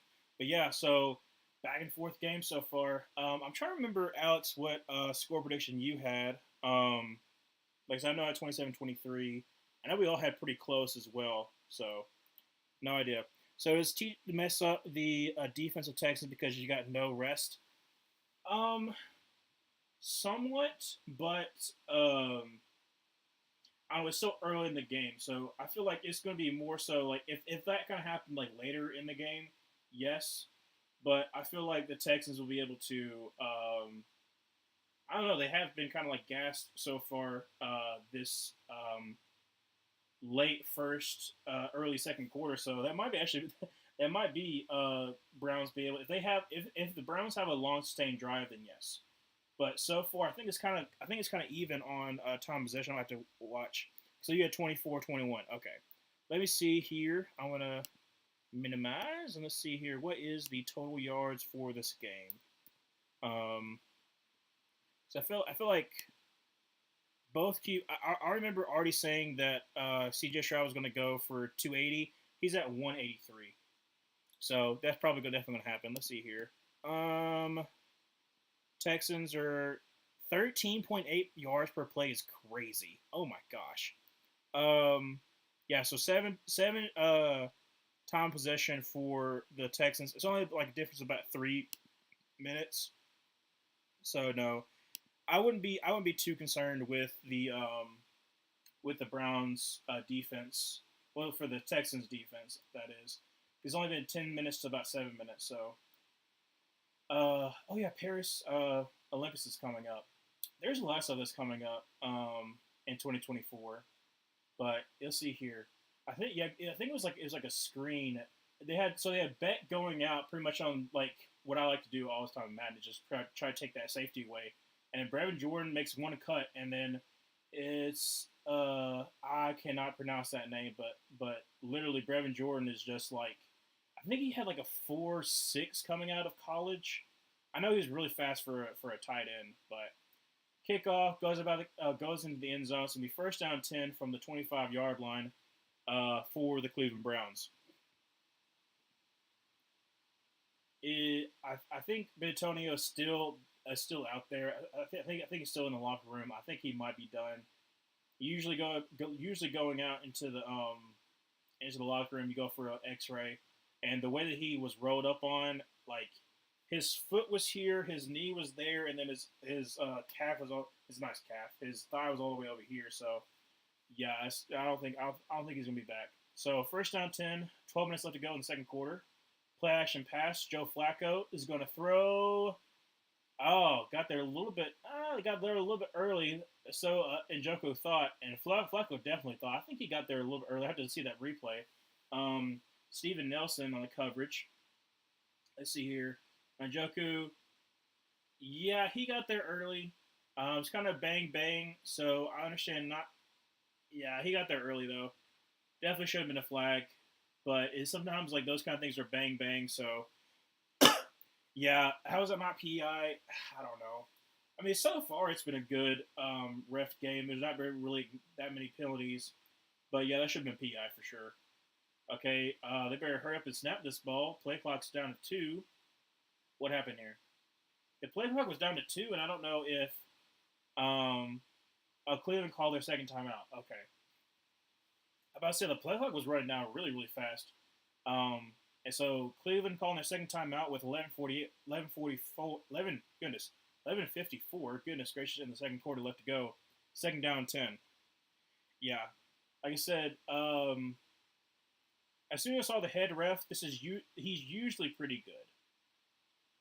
Out of the NFL refs that they have available, he's not my favorite, but he's definitely one up there that the games that I've watched of him, it's not been like too many penalties and it's been pretty fair. So second down 10 from the 25-yard line. I'm going to send Njoku over to the left, and that should definitely been a false start, but it's not going to be called. Going to dump it off to Ford. He's going to lose about 5. Christian Harris, amazing out of Alabama. I think it's his second year at Houston, and going to be about third down 15. So reminds me of NFL Blitz. Yeah, no, I never played it, but I've seen other people play it. I was too young when I think I was too young when that came out. I don't remember when NFL Blitz came out, but I've seen like people play it before. So third down 14, so a loss of 4. 11:15 left to go in the second quarter. Joe Flacco, 5 seconds left to go on the play clock. Going to drop back to pass. He gets sacked by number 95. He's number 95 for the Texans. Barnett, former Eagles, Derek Barnett, all the way down to about the 12-yard line. So first time since both of these first drives for this teams that an offense has actually been stopped. Oh, that's absolutely atrocious by Christian Jr. Goodness gracious. The left tackle there all he did was just try to reach for him and got absolutely dominated by Barnett there, all the way down to about the 11, 12-yard line. Yeah, no, this has been a really good game so far. So punting away from 4th and 22. Gets it off cleanly, and it's punted all the way to the 36-yard line. It'll be returned by Desmond King, sorry, all the way to about the 43-yard line. So Houston has a chance of getting a 2-score lead. Obviously, a field goal is fine, but you definitely want to be up on. Are they just? I did not realize they're just now showing the defenses, before the game, like where they're from. I even forgot about that. But yeah, Desmond Ward on Nico Collins after that first major catch has been pretty good so far. Obviously, other Nico Collins. Lambert Hill's back out there. That's good. So first down 10, going to be a handoff, and that is going absolutely nowhere. Loss of 2 to Damian Pierce. That was absolutely atrocious. I mean, at least Damian Pierce tried to get involved, but oh my goodness. So it's going to be about second down and 12. I kind of showed that late, but looks like JOK just shoots the gap. Okay. Hold on a second. Dalton Schultz, what are you doing? Dalton Schultz should have just gone down on JOK. Then he second-guessed himself just to kick out, and JOK was just wide open to shoot the gap. So second down 11, only loss of 1. Going to send Xavier Hutchinson into motion. Drops back to pass. Going to be a screen for Devin Singletary. Loss about another 1. So it'll be about third down 12, third down 13. JOK back-to-back making tackles for loss. I love JOK coming out of college. Obviously, he got dominated in the that's amazing pursuit there. Obviously got dominated against Najee Harris in that playoff game, but oh man, I love JOK, and he's going to be a great linebacker for the Cleveland Browns. I think it's his second year. Yeah, second year linebacker out of Notre Dame. So third and 13, 9 minutes left to go in the second quarter. CJ Stroud, 4 seconds. That should be a false start on Larry Tunsil, but not going to be called. He's going to take a deep shot. Oh my goodness. Wide open. Oh! Oh man. He was wide open and he overthrew him. Oh, that would have been beautiful. Nico Collins against Denzel. Well, technically not Denzel Ward. I don't know. Okay, so I don't know what they were in, but I feel that was on Hillman, number 33. I think that's Ronnie Hillman, but overthrows him, and it would have been an amazing touchdown. Oh, what a missed opportunity! So close, so close. So fourth and 13, got to punt it away. There was a miscommunication. So it looked like Denzel Ward is going to fair caught at the 10-yard line. It looked like Denzel Ward kind of like passed him off. So it might have been like I don't know if it was a quarters look or what it was, but then Ronnie Hillman, instead of following Nico Collins, stepped up. That's the reason why he was that far open. Like obviously, I don't know. I'm not able to see like the all 22, so I don't know exactly what the coverage was. But it looked like Denzel Ward passed him off. But oh man, that would have been amazing. But yeah, miscommunication led him to be that wide open. So still going to be 14-10. The Browns going to start first and 10 at the 10-yard line. But yeah, oh, I if I don't like to me like one play doesn't like change the game or doesn't like the win or lose the game. You have multiple opportunities, but man, that's a missed opportunity. You wish you had back because if he doesn't overthrow him, that's easy touchdown. That's putting up about 11 points if you get the extra if you get the PAT. So what in the world is this? It's some movie with Snoop Dogg, and I have no idea. Oh no, it's not a movie, or is it a movie? It is a movie. What the heck is this? Is this like a gridiron game? No, I have no idea what this is supposed to be. Is Snoop Dogg with like youth football underdogs with two G's? Okay, that might be like a streaming watch. There's so like for movies for me, I will watch some movies in theaters, but like I have to be like certain it's going to be a good movie because I think I said it before on stream, like sometimes when I'm streaming, but like movies are so expensive nowadays, like especially going to movie theaters, that I will not waste $30 if I don't think I'm gonna like the movie. I'm just I've done it before. There a couple of times where like I had high hopes for a movie and it was really bad, especially like Thor: Love and Thunder, and I would never let that happen to me again because I'm not wasting $30. But so for the first time since both their first drives, both teams been stopped. 14-10. Cleveland Browns going to start at their own 10-yard line. I've got to like get back, not get back, but I got to like research some of our participants in Olympics because I am well past like understanding like who's really. I think Ledecky is still swimming. I know her, and of course Simi Lou. I'm sorry, Simi Lou. I said it wrong again. She went to Auburn. Don't know why I can't think of the name. I know she's in gymnastics, but I got to look back and see who is representing the United States in the Olympics. So first down 10 from the 10-yard line. Joe Flacco going to send Elijah Moore in motion over to the right. Going to be handoff to Ford. He's got room. Get up to 5-yard line. Get up. About a gain about 6. So for second down and 4 from the 16-yard line. Nelson with the tackle there. I think that's who they were showing. 8:20 left to go in the first quarter. Second down and 4. 17. Why did I say 14-10? 14-17. Sorry about that. And they would have been up by 10. I don't know why I was off on that. Totally forgot about that touchdown. I don't know why I did. But 14-17, Browns. For second and 4 from the 16. Drops back to pass. He's going to throw over the middle. Great catch. It's not the best throw to Njoku. He's going to get the first down all the way up to about the 22, 23-yard line. All right, 32. I don't know what that cursive is.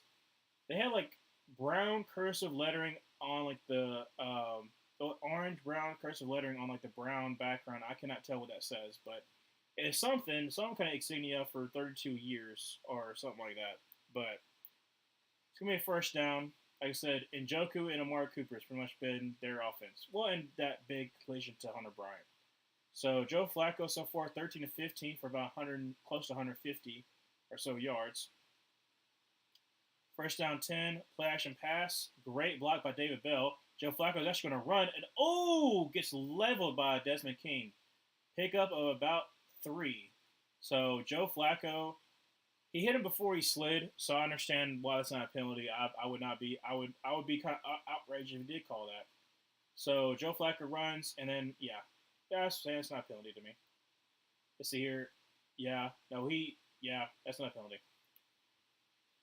But he did kind of Desmond King did kind of like spin around there on Joe Flacco like a disc. So second down and about 8. So I'm gonna pick up a 2 there. Play clock's winding down. They better hurry up. And a good snap off. Josh back to pass, going to throw over to the right and miscommunication, but it was way off. There is a flag over there to the left, close by the line of scrimmage, so I wonder what that is. If that's another offside penalty, that's 23 on the year for the Browns. So let's see here, because they let that play go on, so I feel like it's either defensive play or it's a legal formation. 6:28 left to go in the second quarter. What is the call? Illegal shift on the offense. Okay. Penalties declined. Third down and 8. Let's see here. Okay. Okay. A little ticky-tacky there, but third down and 8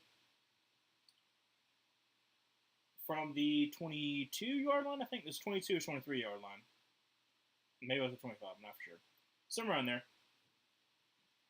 Yeah, it's definitely getting loud up in Houston. From the 24-yard line. Joe Flacco in shotgun with Kareem Hunt. Drops back to pass. Going to quick throw to Njoku. It's going to be about a yard short. So about a yard short. Fourth down and 1 from the 31-yard line. I believe it was a catch. Just absolutely mossed Steven Nelson. Let's see here. Up. Got control. Yeah, he's got both foot down. So it's still a yard short. But, yeah, Njoku is an absolute weapon. I'm so glad they're finally using him, though. Because I saw like the rookie year he's used pretty good. But then he was almost be traded. And we almost traded for him. And I was going to be so happy. But then we didn't. So fourth down 2. And barely snapped it off. Glide off cleanly. Let's see where it's going to go. 30 all the way to about the 30-yard line is where it bounced before it went out of bounds. So 5:44 left to go in the second quarter. It's going to be at the 30. It's going to be at the 29-yard line. First down for the Texans. But kind of cooled down a little bit now. Both teams been stopped on their drives after just like an explosion on offense. Let's see here. I'm gonna look back and see what is the total yards here since we're on commercial break.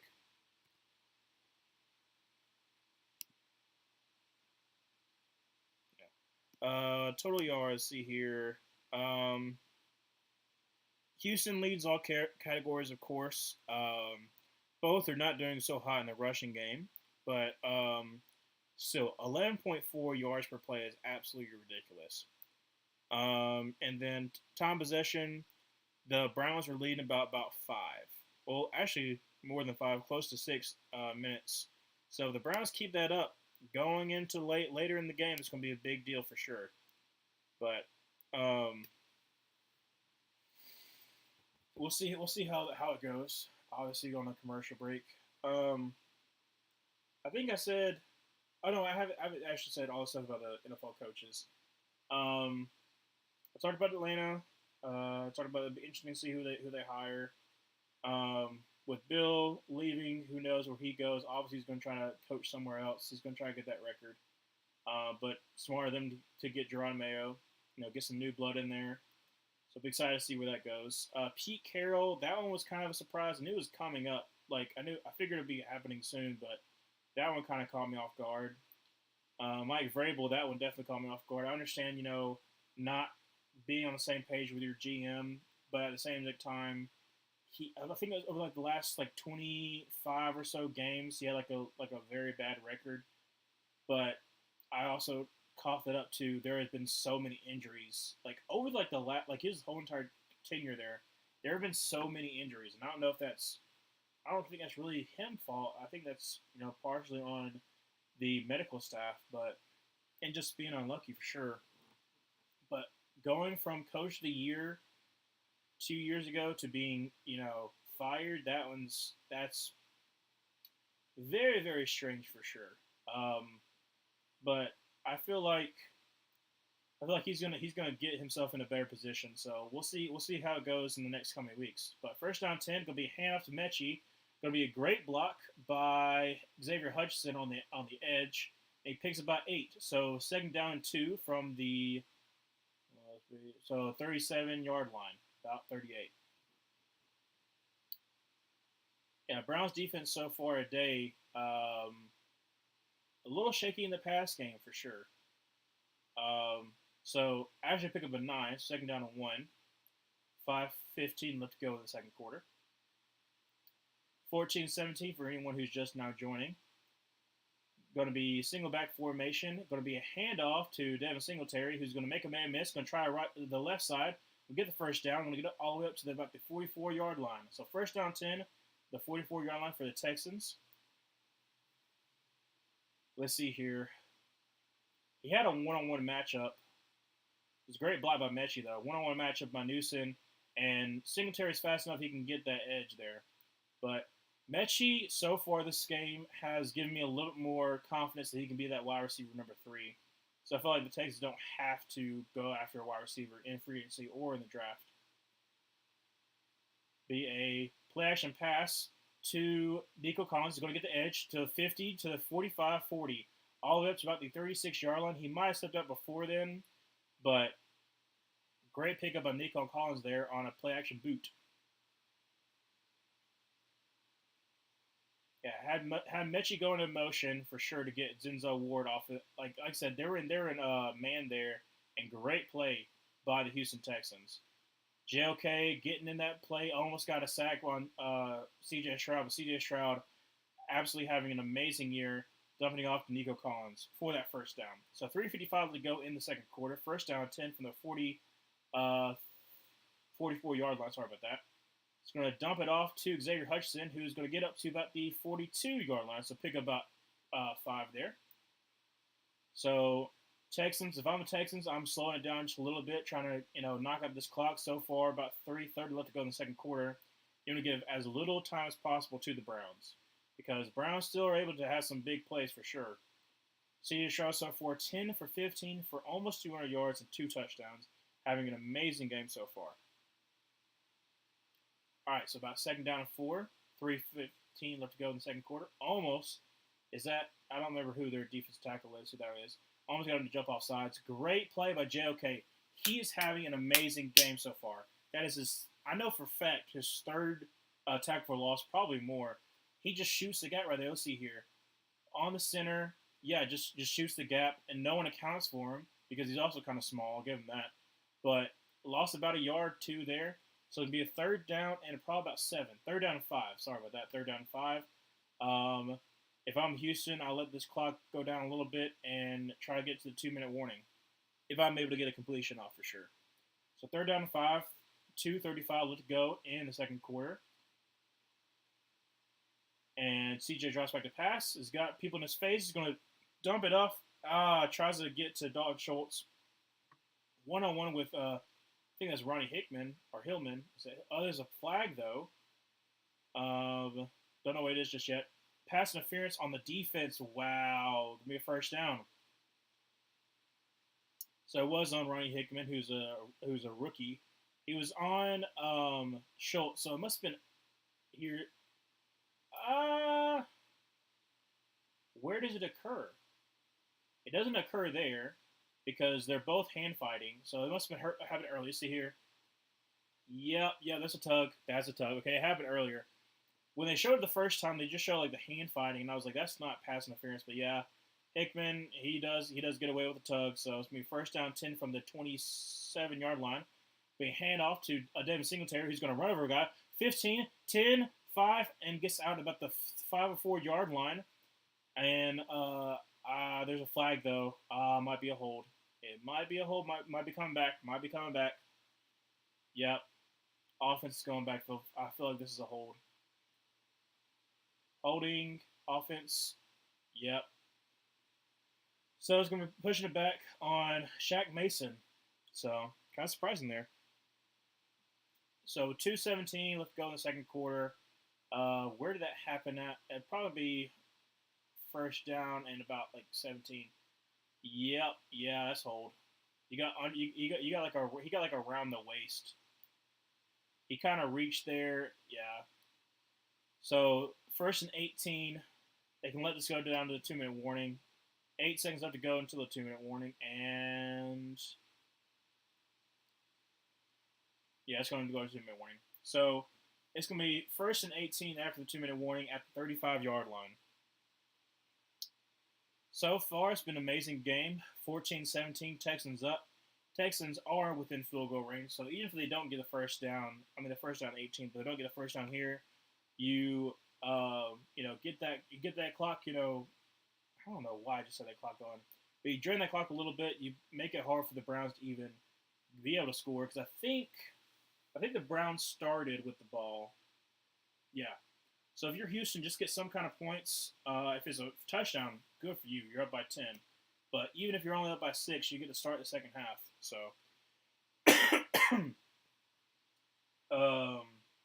trying to think. What is Joe Flacco doing? Not Joe Flacco doing, but his stats. Because he had a pretty good game so far as well. I know he's like close to like 160 passing. 153, yeah.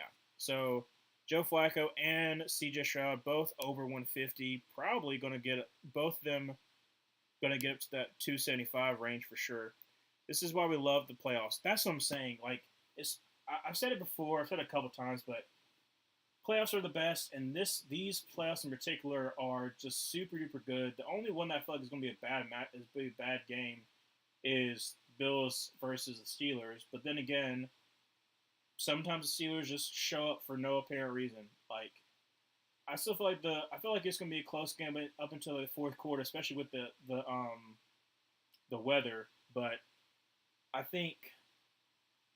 guess I can preview the game coming up after this. I'm going to be streaming that game, but I feel like it's going to be Isaiah Pacheco game. Like it's going to be snowing. It's going to be very very cold, and I feel like if the Chiefs are actually able to run the ball with Isaiah Pacheco, they should be able to come out of this game alive because with Miami Dolphins basically not having anybody on edge, I don't know if it's Justin Houston starting. I know he signed like last week, and then JPP. I don't know if Andrew Van Ginkel was back, but I know he did get hurt last game. So I gave the edge to the Chiefs, but I feel like it's going to be a back and forth game as well. Just kind of low scoring. It's all good that Bills Dolphins postponed until Monday. Yeah, that's what I'm saying. Like that game, I'm also happy too because having like 3 games and then have another game on Monday night. It's better to have like 2 per week, especially because it's Martin Luther King weekend. So like most people are out, but I do wonder for those people who had games, who had like tickets for that Sunday game, how's it going to mess up their travel plans? Like if someone's like coming out of from somewhere distant, and the game, even though it's going to be earlier on Monday, how is it going to affect them and their travel time? Because if I'm like from Tennessee or something like that, and I'm trying to go to that Buffalo Bills game, and I expect it to be on a Sunday because I had Monday to travel, then that's going to be really hard for those people who already secured tickets. JK almost had himself another tackle for loss, but instead it's going to be a loss of 2. Like I said, he has been all over the field.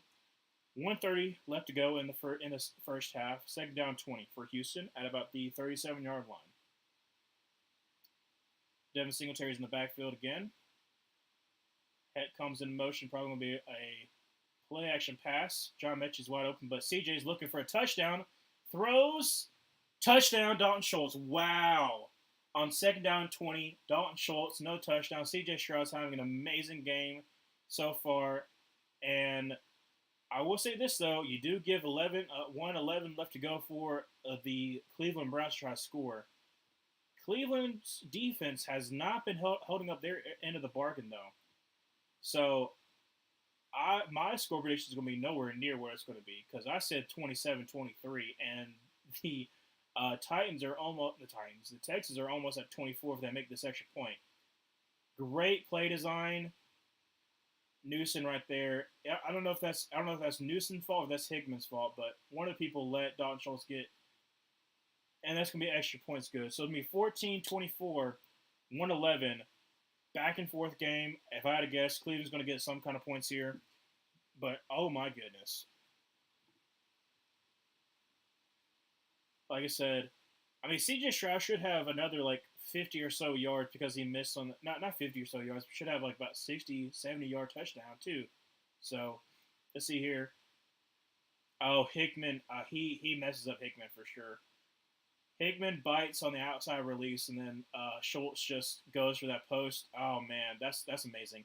And Tunsil's back there again too. I don't know if Joe Bitonio's out. I think he's out for the Browns. I can double check and make sure. But 24-14 going to commercial break. Maybe not. 236 in the first half is crazy. Let's see here. Is Joel Bitonio, is he good?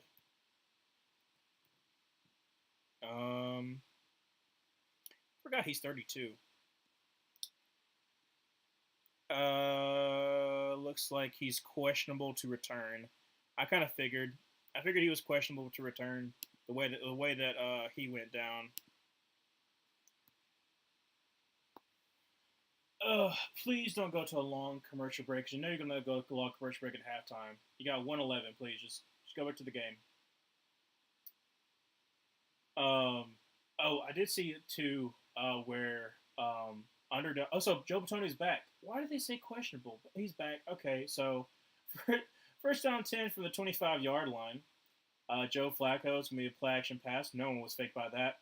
Throw over the middle to Amari Cooper, obviously to about the 43-yard line. Clock is running.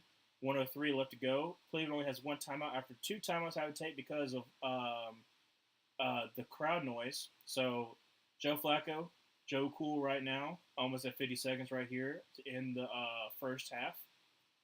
First down 10. Josh by the pass has got all day to throw. Going to try the sideline. And Stingley on Amari Cooper.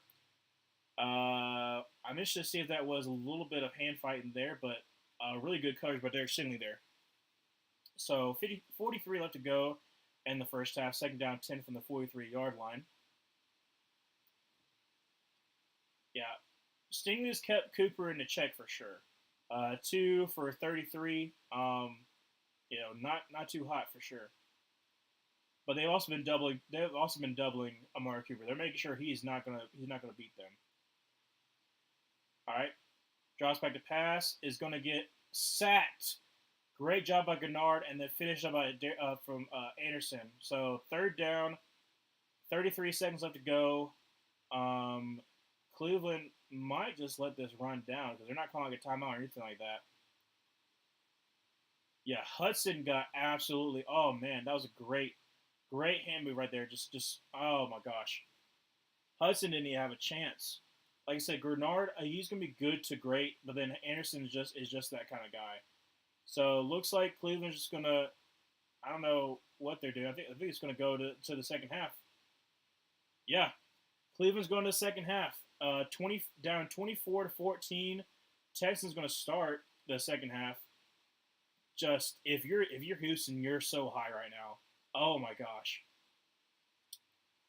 But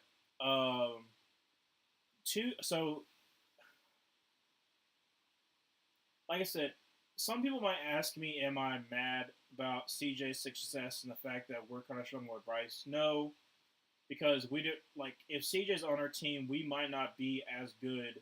Well, he might not be as good as he is doing with the Texans right now because the Texans also have some amazing weapons. Some people who finally broke out, like Nico Collins, was having a pretty good year, and this is his breakout year with close to 1,300 um, yards this season. And Bobby Slovic has been doing pretty good. So I'm not mad. I'm actually happy for the Texans. But okay, that's kind of wild. But so talk more about the some of the firings and stuff like that. Interesting with the fact that I already talked about the Saints. I don't know how some of the other like I don't know if the Buccaneers are going to fire their head coach. I know like some Buccaneers fans do not like Todd Bowles at all, so it'll be interesting to see how that goes because I think there's a legitimate chance that all NFC South teams end up with new head coaches when they all said and done. Because I don't think a lot of if I'm the Saints, why are you keeping Dennis Allen? I don't understand that one. I thought for sure he was going to be fired because I thought he was going to be one of the 10. Because I remember earlier Adam Schefter said there was 7 to 10 going to be job openings, and so far it's been about 7. So I don't know. There's some people that I'm interested to see in the next coming weeks if they're going to keep their job or not. Like Matt Eberflus. If Matt Eberflus is actually going to stay, are you going to keep Justin Fields? We've been talking about Luke and I have been back and forth on that one too of like what the Bears are going to do this offseason because it's still up in the air. We've got 3 more weeks until we'll actually really know for sure what's going to happen. So that should be interesting. That should be an interesting development. Chargers, who's going to be their next head coach? Obviously, you think they're going to be they're probably going to be one of the prominent head coaching hires. It could be Jim Harbaugh. It could be Ben Johnson. It could be Bill Belichick. I have no idea. I have absolutely no idea who it's going to be, but I'm excited for it. I'm excited to see where this goes. Trying to think what other job opening I didn't talk about. I did talk about the Commanders. Obviously, kind of saw that happening. I have a soft spot for Ron Rivera because he was like the first head coach of my team that when I followed him. But I mean, I even knew Ron Rivera was kind of carried by talent. Some he definitely shouldn't have been in the playoffs like that. 2014, we were absolutely dreadful, but so was our whole entire division. But I don't know. They're in a good position. They got Adam Peters. He was my top GM pick. So it'll be interesting to see where they go. With the number 2 pick, you get one of the top QBs, either Drake May or Caleb Williams. So I don't know. If you're a Washington fan, you're very hopeful. You're out of the Dan Snyder era. You're out of the Ron Rivera era. You're just hoping that you get the right head coaching hire. And I mean, your owner is the same exact owner who had the whole process. So I'm sure he'll be patient with Adam Peters to basically rebuild that team because looking at Washington's roster, you have a great wide receiver core, and you have 2 good defensive tackles, but you're barren at edge. Your cornerbacks aren't doing as hot as you would expect. Outside of Kendall Fuller, your offensive line is a mess. Your QB situation you're probably going to fix with your number 2 overall pick, and you've got 2 second-round picks you can get impact players on. So there's some hope for sure, but I don't know. If I'm Washington, I'm definitely very hopeful for the future, but it might be 2 years until you make the playoffs. But who knows? Who knows? You might be like the Texans this year. You might go from number 2 to winning your division, which wouldn't that be interesting? I have it in my info basement that I'm coming out with, but I was so sure that the Dallas Cowboys weren't going to win the division, and I was wrong on that one. So good thing I didn't make a video about it. But literally, the NFC East has not had a repeat champion since 2005. That's crazy to me. I think maybe it's just the fact because the NFC South has had each team outside the Falcons has had 3-year runs with the Saints getting a 4-year run of winning the division. I don't know. It's so well you have to have a repeat champion for the NFC South. But talking about the at halftime, CJ Stroud 3 passing touchdowns, tying the single game playoff record for a rookie. Who would be um who would be tied with? Like I said, I don't know. I can't really hear what they're saying, but I'm trying to think. Maybe Brock Purdy. No. Maybe Andrew Luck. We're definitely not RG3. Did Dak have a good first half? I know he was like they were bouncing the first round, but I have no idea. But that's interesting to see. Um, I'm hoping that the Browns come out strong in the second half, but Texans shown to be very very dangerous. If I'm anyone in the AFC, I'm definitely afraid of the Texans. I'm definitely afraid of the Texans, and I'm definitely afraid of the Lions after the first round. Because if the Lions make it out of the first round, they'll have Samuel Porter back healthy enough. So why are you talking about Mike Tomlin? He made the playoffs. They're not going to fire him. That's not what Steelers do. So I don't know what they're talking about his future. Unless he's having a Bill Belichick, wouldn't that be wild? Wouldn't that be wild if Mike Tomlin retires after this year? I don't think that's going to happen, but stranger things have happened for sure. Um, ooh, I'm trying to think what else. So I talked about the Commanders. Obviously talk about the Panthers at nauseum. What's the other head coaching open that I haven't talked about? I think that's all. Um, but hopefully they go back to the game. Like I said, during this downtime, I don't really know what to talk about, especially when it's just me. So sometimes I'll just let my brain just run through. Um, but yeah,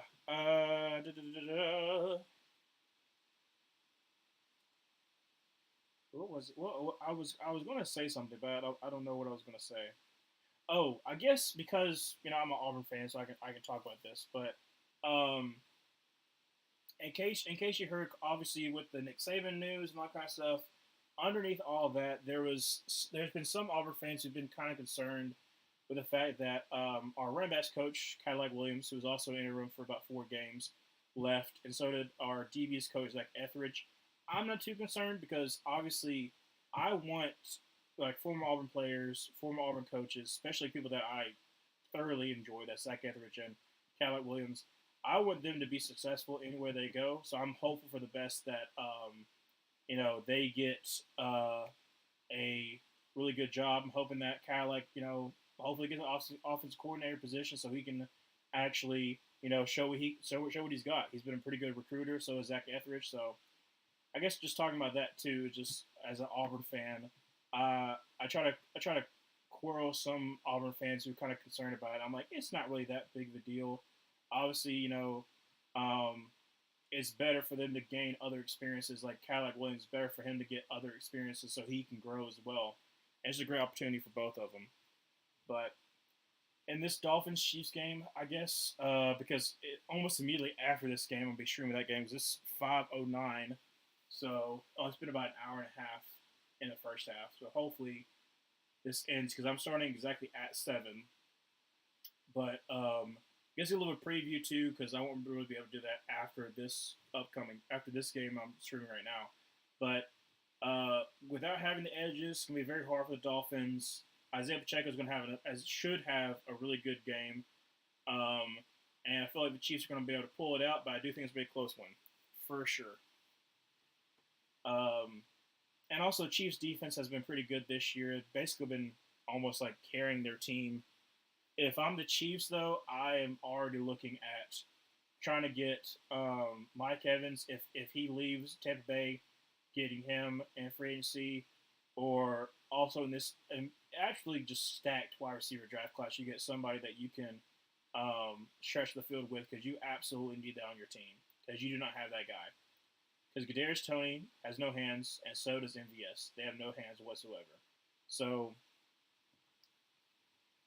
I don't know. We're gonna go any more in depth after the season talking about draft and needs and stuff like that. But right now, I mean, it's obvious that the Chiefs need more weapons because Travis Kelsey, well, he's like what 33, so like he's gone in the twilight of his career. Um, like I'm pretty sure. I don't think that Travis Kelsey is going to pull like the Mercedes Lewis or whatever, or like Jared Cook who goes into like his 37. I feel like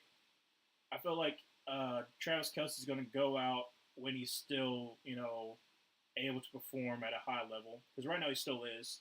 It's just that defenses are double teaming the whole entire time because why wouldn't you? Because what all you have is Rasheed Rice, Travis Kelsey. That's the only really like problems you have to worry about if Isaiah Pacheco was hurt, and luckily he's coming back. But I'm very concerned for the Chiefs. I feel like they can still make it work, especially with this draft class, wide receivers, which is both. A lot of people think, and I feel the same exact way. I feel like this draft class of wide receivers is probably the best we've seen in a very long time. As long as you hit on your guy, I think you should be fine. You need to get that, and you need to get another tight end option to kind of like be groomed into that Travis Kelsey role. I don't know who that will be yet. I kind of like Sanders from Texas to be that guy, but I feel like he'd be taken before their second round pick. So I don't know.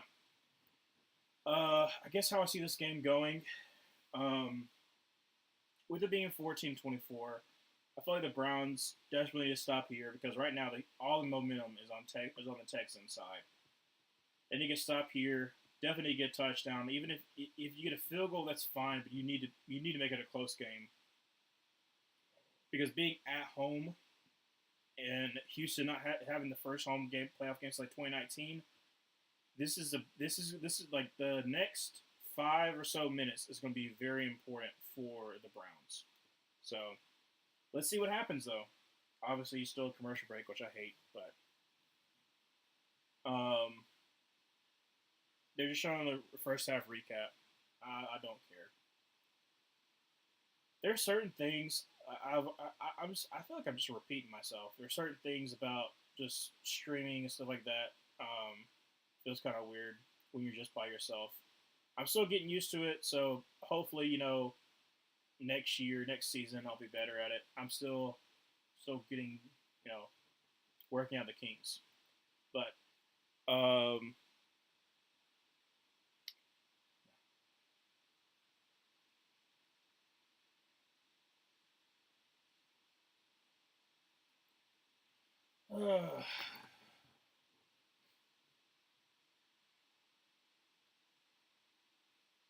that's interesting. That it's been since the '80s.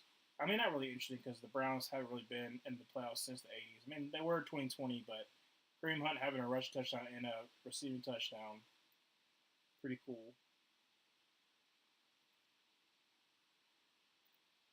I wonder if because CJ had a good first half, how he's going to do the second half. I mean, you hope that he gets close to 400 at this rate, but I wonder if he's going to cool off a little bit.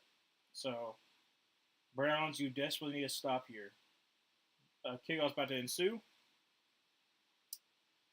and kickoff, and it's going to be touchback all the way to the 25-yard line for Houston, first down 10.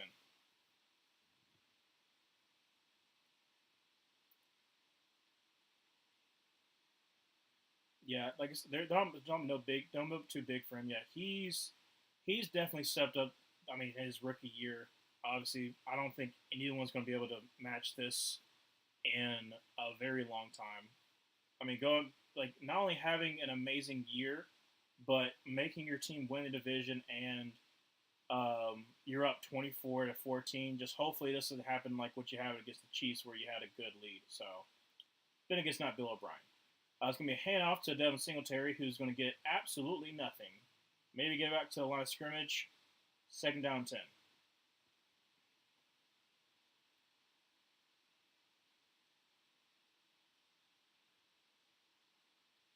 I probably am going to take a little bit of a break um, after this game gets done, because I probably have close to like 20 minutes, if I had to guess, before the next game starts. Because I definitely give me something to eat, because I can already feel it. So second down 10 from the 25-yard line. CJ Stroud in the backfield with, well, Devin Singletary in the backfield with CJ Stroud. Drops by the pass from the throw out to John Mechie, 30 to the 35-yard line, going to pick up the first down. Like I said, so far, John Mechie's had a pretty good game so far, and they desperately need that with Tank Dell being out. So first down 10 at about the 35-ish yard line. Probably close to 36. Yeah, probably close to 36. Bobby Slovy's had a pretty good game so far. Been using a lot more motion and also misdirection as well. So first down 10 from the 36-yard line, going to be a toss to the right and absolutely nowhere for a Singletary to go. Great defense stand by the Browns. Oh my goodness. Yeah, like I said, I'm feeling it a lot. I gotta eat some caffeine or something like that.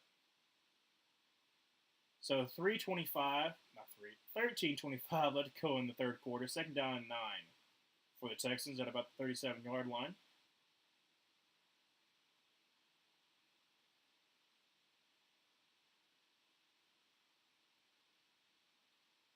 They're just showing Bobby Slovic. I could care less. Show me what the play call is going to be. Goodness gracious. So single back set. Devin Singletary is going into motion over and just tries to lob it up to Xavier Hutchinson. Catches it up to about the 43-yard line. So it's going to be about third down and about 4 for Houston. Pick up about 5.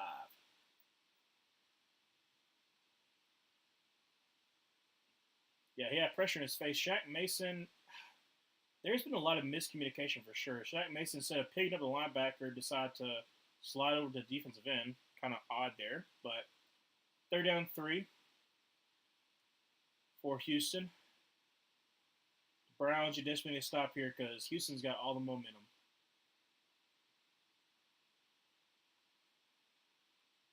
They got Ward on Mechie for some odd reason. Just going to dump it off, and Nico Collins going to basically get to the line of scrimmage, and that is all. Great play by JOK, having an absolute amazing game. Go JOK, goodness gracious. So it's going to be fourth down, going to have to punt the ball away. Yeah, JOK just... I don't think it's a tackle for not loss. I think it's back in the line of scrimmage, but it's close to it. Like I said, having an amazing game for sure. So Johnson on to punt it away from the 42-yard line of the Houston Texans. Let's see. Going to be returned fair caught at the 15-yard line. There's a flag, though, so I don't know what that's on. And I can't really read. The lips are kind of covering each other up. But they're pointing at 33 on Texans, so it might be on Texans. I don't know what it is. Let's see here. Oh yeah, that's a hold. Holding. He pretty much just held JOK. So I feel it's gonna be declined though, or they might re-kick. Let's see here.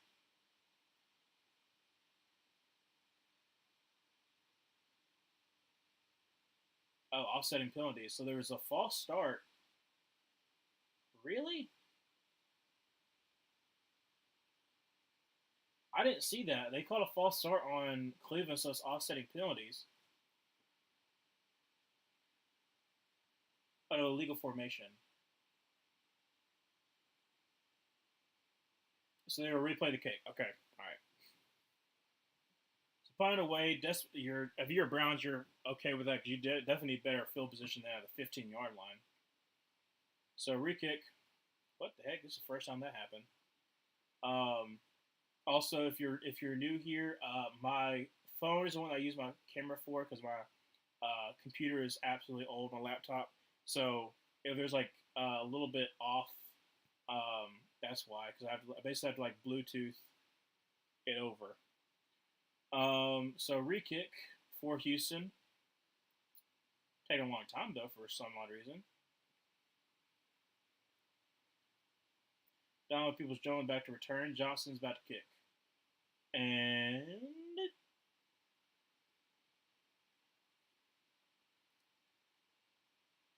taking forever though. Another flag. Looks like false start on Houston. JOK was almost coming through there, so that's what I'm assuming happened. Another kick, Blake Cashman on a false start there. So 4th and 9. Let's try this again. Goodness gracious.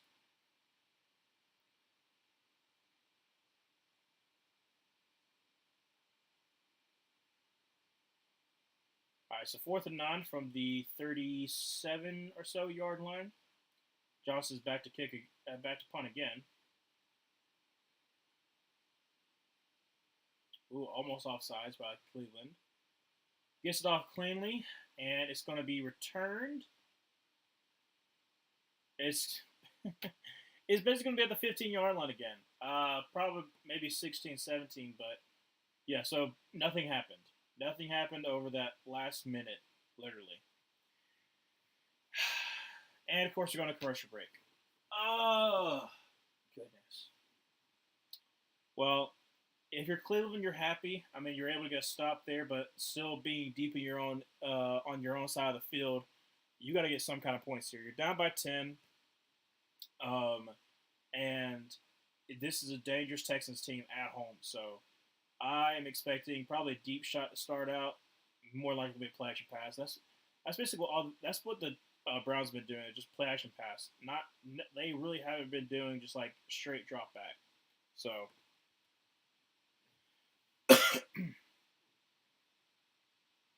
Goodness gracious. Let me go ahead. I think my computer is still halfway. I'm going to still let it charge it for a little bit longer. So it's getting kind of stuffy in my room. I felt like just turn on my fan, but then I don't really have the plugs here. So, like I said, I don't really know what to do during this time.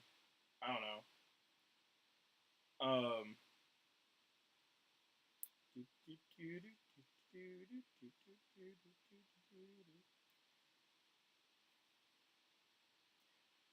trying to think what I should eat. If I have, okay. I'm sorry, I'm going on a side quest since we're on a commercial break. I'm trying to think what I should eat.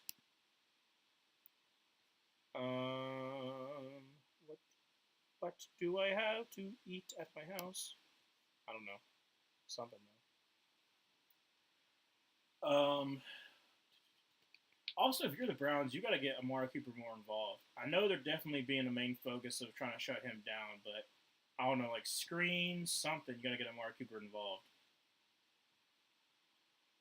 Because so far it's been David Njoku and then Harrison Bryant.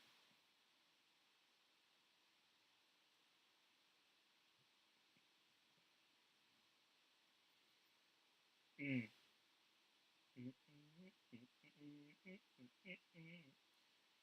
They showed all the times at Houston. Wait. Oh, the Super Bowl is in Las Vegas. For a second there, I was thinking, I was like, why are they showing just Houston? And I was like, just like talking about the Super Bowls. But yeah, just showing the fact that it was played in Houston. Ooh, what's it next year?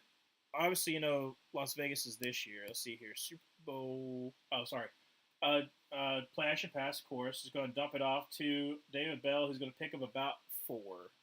So I figures going to be a play action pass. Let's see here. Super Bowl 2025. 2025. It's going to be in New Orleans. Okay, I might be able to go to that one. All right. Back to the game. 2nd down 6, Joe Flacco at the 29-yard line. Oh, so not 29. Sorry. 21-yard line. Forgot where they started at. Drops back to pass. Throws on the middle. Njoku is going to pick up the first down. And it's about the 32-yard line. But Christian Harris is down on the ground. Looks like he messed up his wrist. That's what he was clutching. So 10:33 left to go in the third quarter. It's about to stop because of injury timeout. Yep. Christian Harris is on the field. Like I said, he's kind of hunched over, but he was holding on to his wrist. I'm assuming that's what happened. And he's probably going to do another TV timeout. Yeah, it's not good. Christian Harris has had a pretty good game walking off the field under his own power. So yeah, it looks like a stinger on his left left arm. He's kind of holding that gingerly. So their backup, I think, is Toa Toa. I feel pretty confident in that.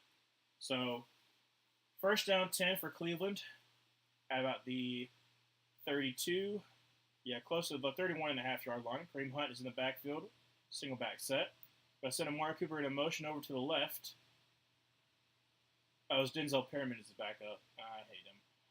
Kareem Hunt is going to try the right side. He's going to pick up about 7 or 6 or so. Great pick by Kareem Hunt.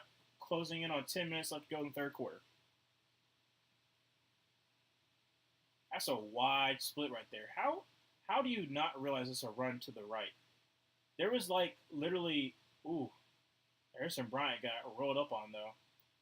But how do you not notice that massive gap right there? Anyways, second down to 4, 9:45 left to go in the third quarter. Going to send Moore in a motion over to the right, and then going to be a handoff to Ford. He's only going to get about a yard. Great tackle by Will Anderson, the rookie phenom out of Alabama. Yeah, that's something too. Like I've already said with the Texans, but the fact that you got both Will Anderson and C.J. Stroud on rookie contracts by 20, is that 4 years? So by 2027, you got to pay both of them because you're definitely not going to just like go into the 5th year without paying them. But you got great talent for the next 3 years on the cheap. Going to send them into motion. Amari Cooper into motion over to the left. Third down 2 from about the 40-yard line. Play clock's running down the clock. And it's going to be a play action pass, because of course it is. Over the middle, and it's going to be caught by Amari Cooper. That's what I'm saying. You got to get Amari Cooper involved. All the way up to about the 45-yard line of the Texans. So first down 10 for Cleveland. I feel like Cleveland just trying to, like, matriculate on down the field, because right now the only advantage you have is the fact that you've had the ball for the most time. So if you slow down this clock, try to take back this momentum with the touchdown, I feel really confident. So 8:28 left to go in the third quarter. First down 10 from about the 45-yard line. Forward in the backfield with Joe Flacco. Going to send Moore in a motion over to the left. Going to be another play action pass. Just going to dump it off. It's going to be a screen to Jerome Ford. He's got the body. He's going to get to the line of scrimmage, but there's going to be a hold. Dang it, Cleveland. More than likely going to be a hold there. So I'm going to be backing him up. 8:06 left to go in the third. Holding on. Don't know who it is yet.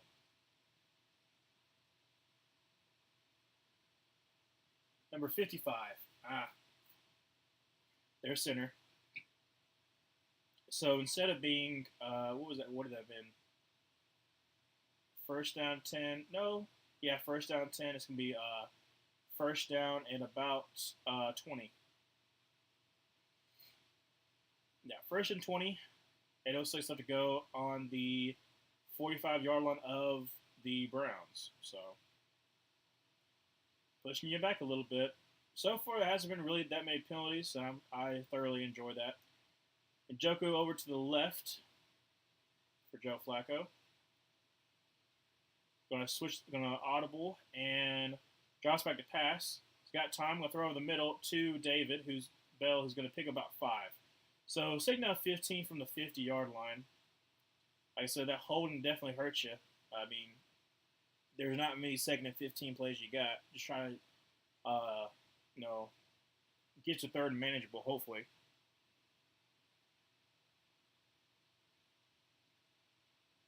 Grenard's going off the field, though. That's not good. It's kind of limping there a little bit. So empty set for Joe Flacco. Second and 16, from the 49 and basically the 50-yard line. Play clock's running down.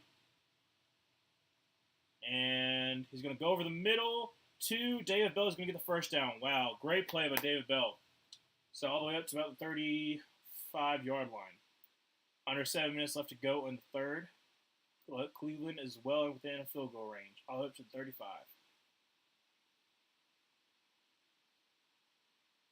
Oh, probably the 34. Yeah, that was a great throw by Joe Flacco.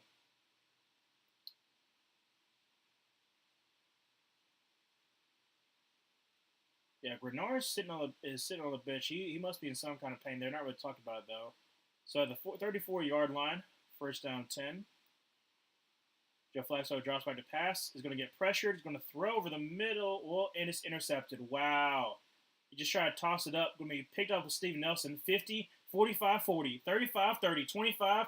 Got one man to beat, and it's going to be a touchdown. Pick six. Wow. Oh, man. Steven Nelson, I mean, that was just basically an arm punt.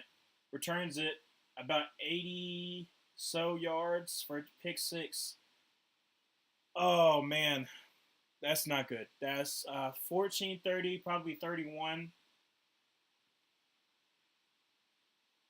It would have been great if Luke was streaming this too. He should have just taken the sack, try to throw it up to I don't know if that was David Moore or if that was Mark Cooper, but Steven Nelson with a convoy. All he had to beat was Jerome Ford and touchdown. Oh man! And the Browns were, like I said, the Browns were having such a great drive and literally just um, that holding call stops their momentum. And on, I think it was even like second down. He just shouldn't have thrown it. He threw it with no like basically just an arm punt because I'm not happy with Joe Flacco though. He over his stretch has been throwing a lot more interceptions than you would like, but you can't throw that there. You can't throw that there. That's at 14-31, and you're on the road. Well, my bracket will be blessed if the Browns lose this one for sure on the first game. Dadgummit.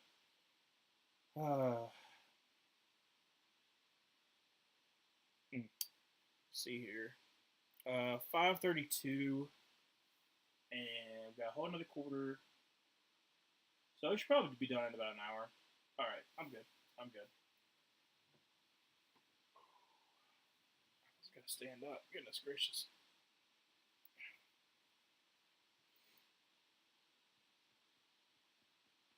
The commercial break right now. Let me look back. So like I said, all that Cleveland really has is just what was I saying?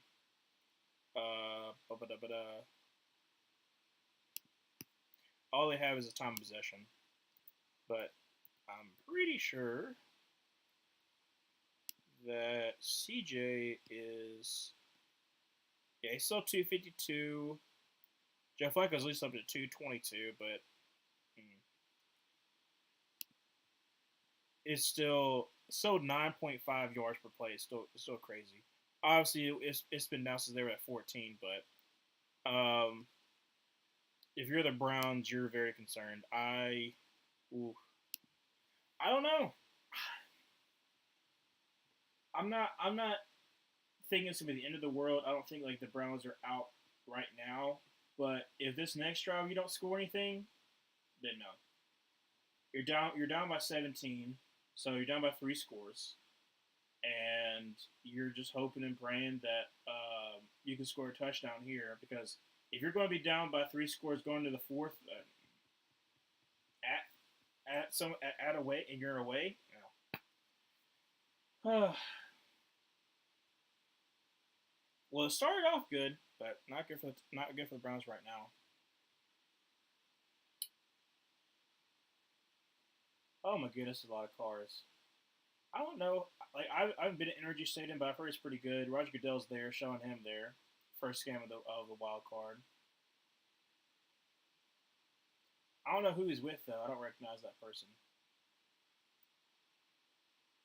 So kickoff about to ensue, and it's going to be a touchback. So first down 10 from the 25-yard line. Cleveland, you got to get something going with about 6 minutes left to go.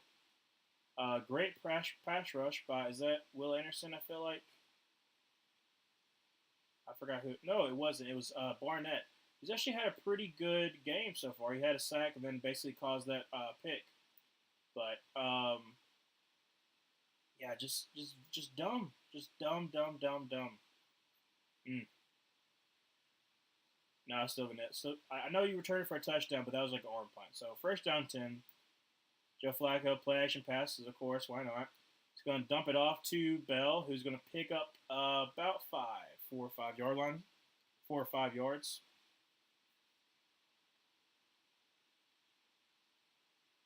They led the NFL in turnovers. I did not know that, but I gotta get my energy up, dude. I know I feel like I'm fading. I'm fading fast.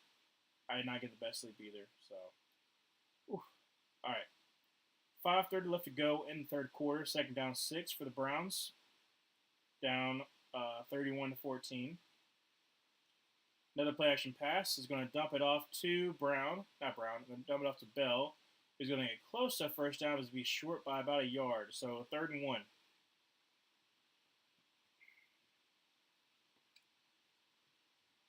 Oh, Browns! You got to get the first down. About 5:10 left to go in the third. They're going heavy set. They got Harrison there at fullback, so.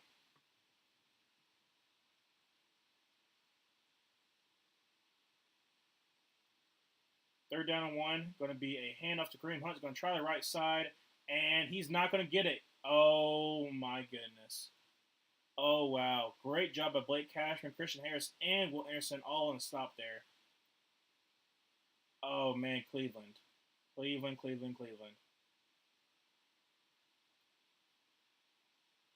Will Anderson just does an amazing job just crashing down on that. It should have been a horse collar, but it was too close. So they're going for it. They got to. 4th down 2.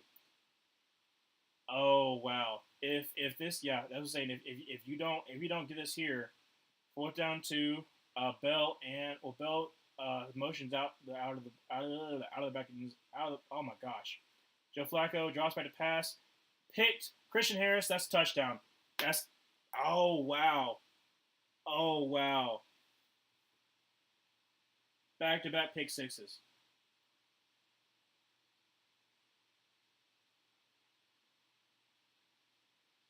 With the extra point, that's 14:38 with 19 minutes left to go. And it seemed like the Joe Flacco magic has run out. Wow.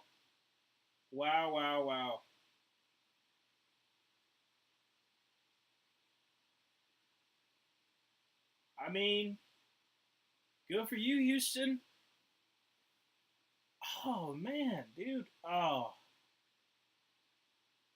But now I'm kind of upset.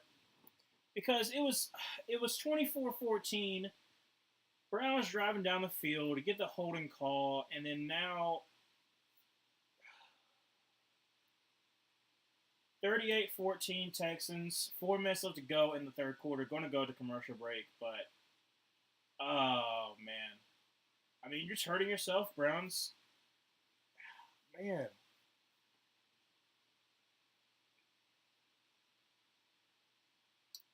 I honestly don't know what to say. Like I said, even if you didn't get that, 4th down conversion, like if it was just like a pass breakup, Texas would have been deep in their own territory. But that's demoralizing for your team. Throwing back-to-back pick sixes.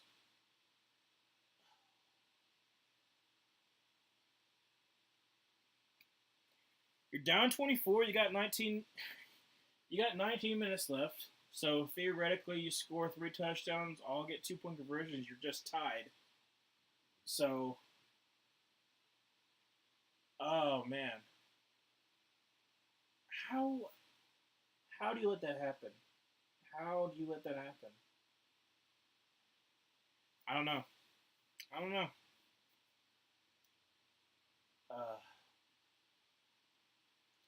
I'm probably going to get a drink um, at third quarter, so I'll be gone from the camera.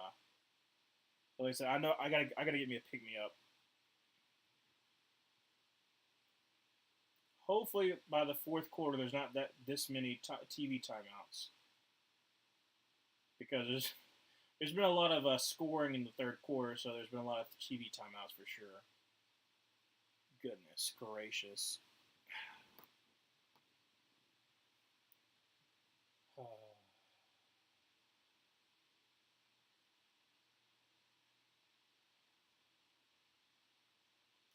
I'm not calling it quits just yet because there's still definitely an opportunity for the Browns. But how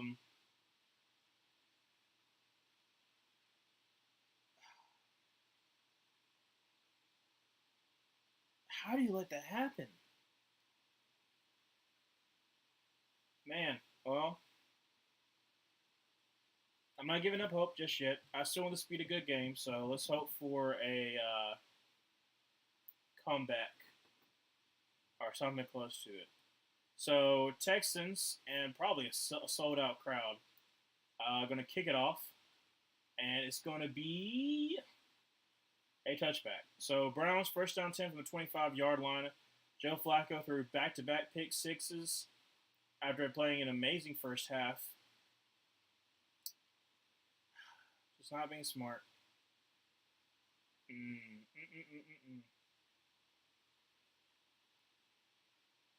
That's saying he just stared down Harrison Bryant. So easy pick six there. First down 10, Joe Flacco. Drops back to pass. He's got all day. He's going to chunk it down to Ford. He's going to make a man miss. Blake Cashman only pick about 4. So about second down 7, second down 6. Joe Flacco bleeding from his elbow. Mm, mm, mm, mm.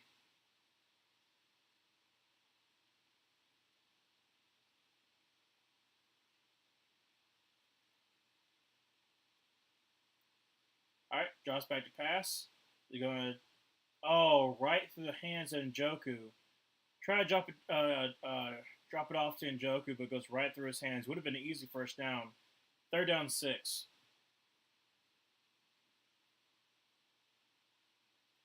Yeah, the Browns are just making sure there's no deep shots. Not Browns. The Texans make sure there's like no deep shots whatsoever. Browns, if you want to get back in this game, you just got dink and dunk down the field and be quick about it. Third down 6, 3:36 left to go in the third. Jerome Ford in the backfield with Joe Flacco. Drops back to pass. And going to throw over close to the middle to Njoku up to about the 45-yard line. So first down. All right, come on, Browns. Come on. 3:25 to go in the third. Come on, Browns. I need you to score here. I need this to be a good game. Okay. Still 38-14. Crazy as it sounds.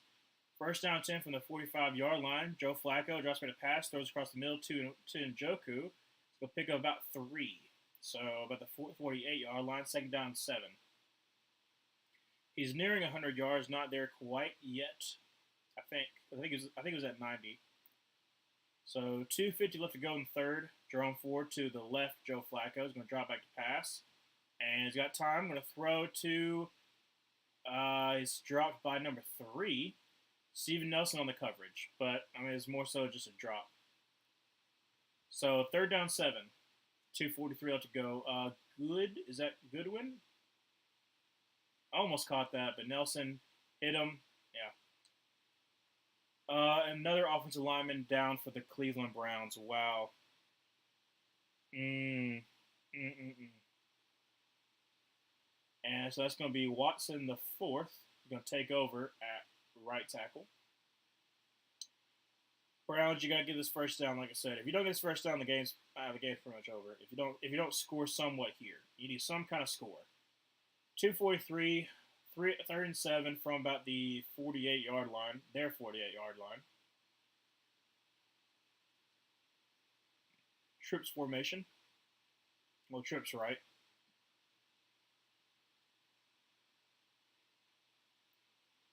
They're bringing the house. Joe Flacco gets almost sacked. Great catch by Harrison Bryant, though. First down, pick about 12 on that. So about first down 10 from about the 46-yard line. Malik Collins almost got himself a sack. Fingertip catch by Harrison Bryant. So all the way up to about the 41-yard line. First down 10. Joe Flacco drops back to pass. And it's going to be a screen to Jerome Ford. Got blockers in front, but not doing a really good job. So it's going to be a pickup of about 4. Still 38-14. How do you let that happen? I'm still mad with the pick sixes. How do you let that happen? Under 2 minutes left to go in the third quarter, the Browns are actually able to get a drive together. I said you got to score a touchdown here. Second down at about 6 for the Browns at the 37-yard line. Joe Flacco alone in the backfield, no kind of pressure. Go take a deep shot, and it's going to be almost picked by Jalen Petrie. Oh my gosh! That would have been your third straight pick. Luckily it's dropped by Jalen Petrie. I don't know why he jumped so early. Could have just almost fair caught it, dude. So third down 6. I mean, Browns, you got to get something going here. You got to get your first down. You got to get a touchdown. Literally, if you don't get a first down here, I know you're going to have 2 tries. If you don't get a first down here, the game's over. Play clock's winding down. Joe Flacco drops back to pass. He's got time. Going to throw across the middle, and it's going to be broken up. Derek Stingley on the coverage on Harrison Bryant, 4th down 6. I mean, if you're Houston offense, you're also just well rested pretty much. Mm. Like I said, great coverage by Derek Stingley there. Oh, man. 4th down 6, practically the game, which is wild to say while you're in the third quarter. But Joe Flacco, empty set. 132 left to go in the third. Looks like they're going to bring some pressure. Play clock's winding down. You better hurry up. 4, 3. Going to drop back to pass. Pressure up the middle. Sacked by Christian Harris. All the way over to their 45-yard line. Texans set up really, really well at about the 46. Wow. Great blitz by the Texans in that 4th down. And that's close to a 10-yard sack. And we're going to commercial break. So I did not see this happening. Obviously, when you throw back-to-back pick sixes, it's not going to be a good job. It's not going to be a good game for you. But it started out good. It was 24-14 going into halftime, and then the Browns offense have just absolutely oh man. Now I'm kind of just waiting for this game to be over. I hate to say that, but it's practically over. The Texans are going to start at the Browns 45-yard line. So you get a first down, you're easily in field goal range. And if you get a field goal, you go up by 4 scores, and the game's practically over. So if you're the Browns, you gotta get a pick six. I mean, the turnover is fine, but your offense has not been able to do anything really. I mean, you're able to move the ball a little bit, but oh my gosh, it's been a disaster class by Joe Flacco.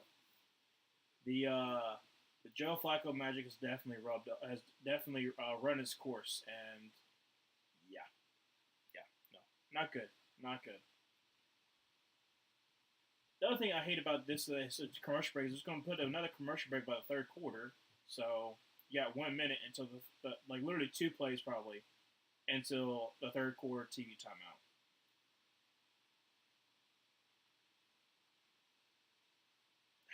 Man, that sucks. I mean, I'm happy for Houston, but I wanted a better game, and it has turned out to be a absolute train wreck in the second half. Mm,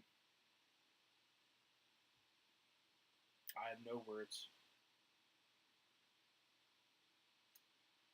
Anyways, first down 10 for Houston at about the 46-yard line.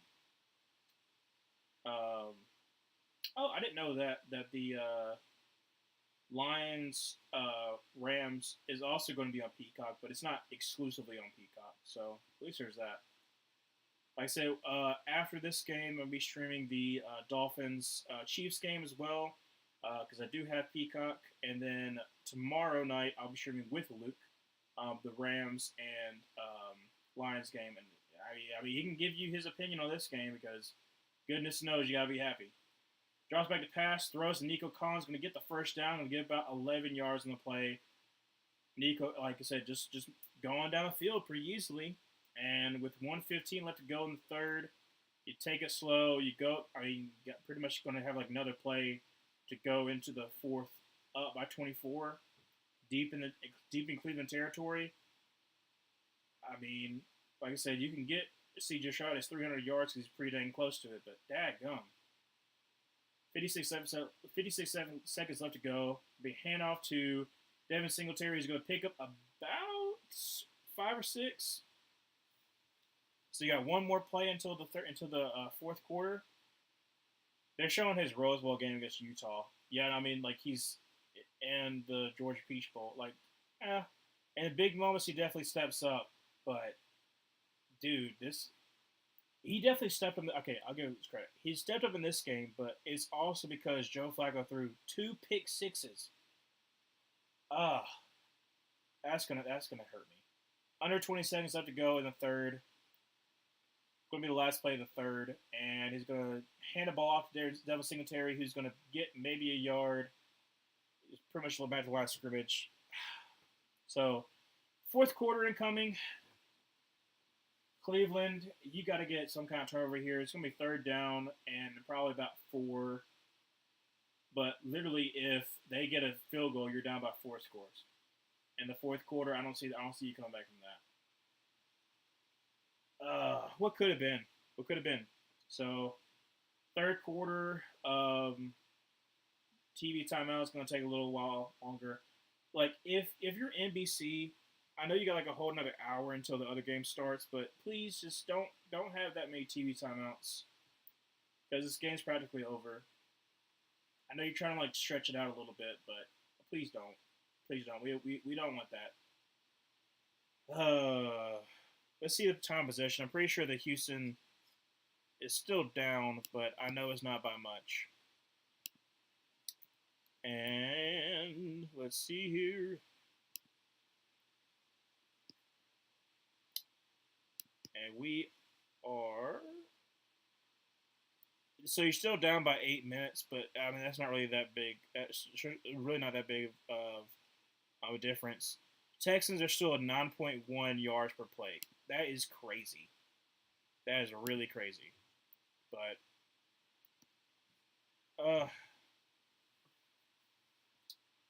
well, anything you want to ask me while we're waiting for the fourth quarter to start? I mean, like I said, I pretty much said everything there is to say. Like, literally, Joe Flacco kind of threw this game away. You had it close, and 2 pick sixes in the game.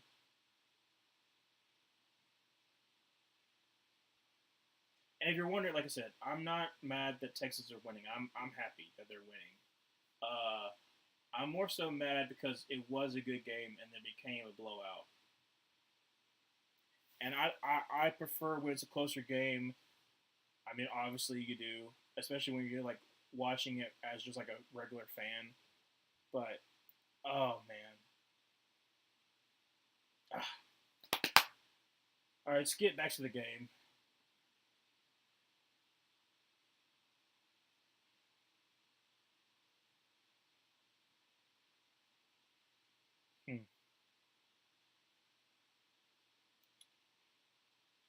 I wonder if this game is going to deter other people from getting Joe Flacco, or if this is the game that kind of makes Joe Flacco retire. I don't know, but if you're the Browns defense, obviously you put blame on yourself because you let up 24 points in the first half. But when this game was close, now it's out of reach pretty much, and there's nothing you can do about it. All right, so third down 4 from the 34-yard line. C.J. Stroud is going to drop back to pass and throws across the middle, and that's completed to Robert Woods. First down, pick of probably about 9. 1-on-1. Great release by Robert Woods there on Newsome. Newsome's gotten cooked this game for sure. Oh, man. First down 10.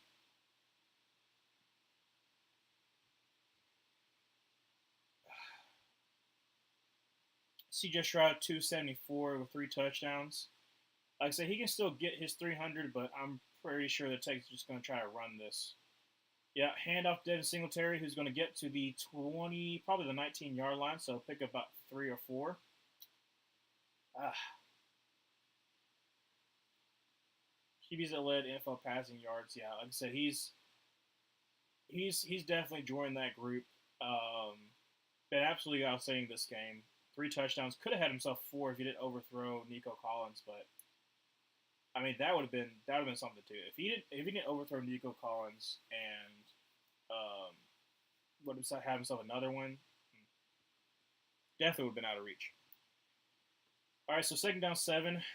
Play clock's under 5. You better hurry up. And barely gets it off. Going to be hand off to Devin Singletary. Going to try the left side.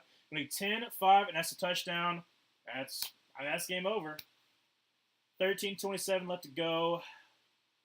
Texans. Wow. Wow, wow, wow. The extra points going to be 45-14.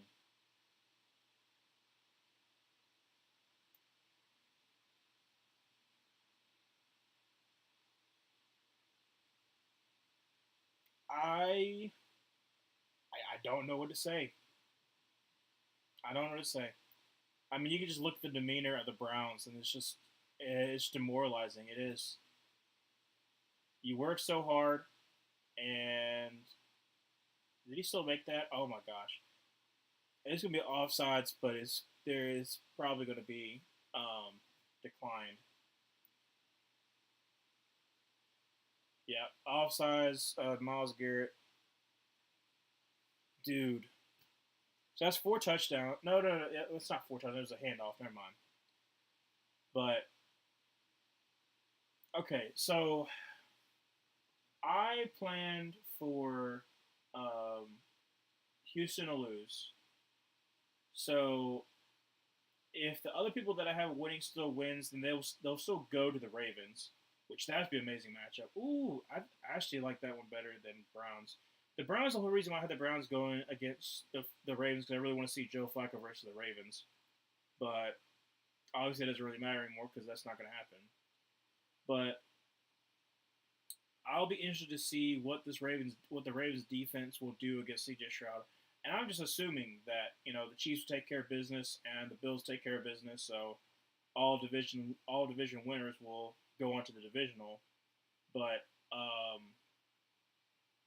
yeah, no, like if you're Houston, dude, you are so freaking happy. You're so freaking happy, dude. I mean, you got the Browns pick, so you basically solidify your pick. Um, and you've got your QB of the future. John Mechie's having a great game, so he stepped up to be your wide receiver number 3. So I'm pretty sure Robert Woods is gone for this season. So you have I think they have to pay Nico Collins after this year, so they'll probably do that in the offseason.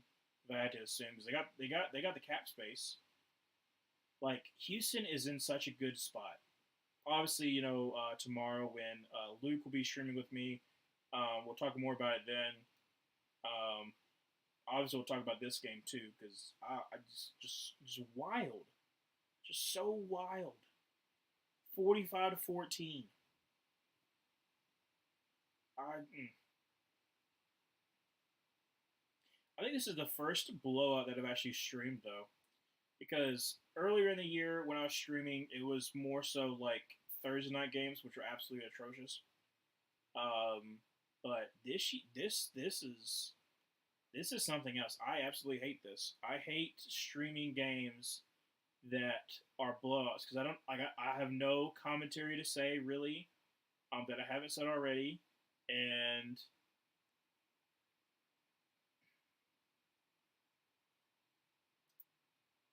I don't know. I guess like I said, I've already talked. They're showing the Dolphins Chiefs game. I'm streaming that afterwards. I'm thinking it'll be a close game. I'm hoping it'll be a close game. Um, but the fact that the Dolphins don't really have any of their starting edges, that's going to be the difference of the game.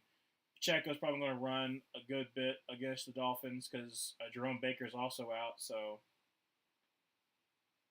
I don't know. It's, I'm still mad. I'm still mad.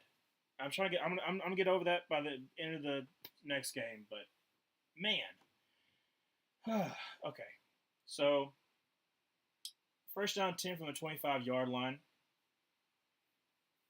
for the Browns. 13:27 left to go in the game. Going to send Moore in motion over to the right, and it's going to be a handoff to Jerome Baker, who's going to get about 3. So there you go. You get 3 yards. Mm.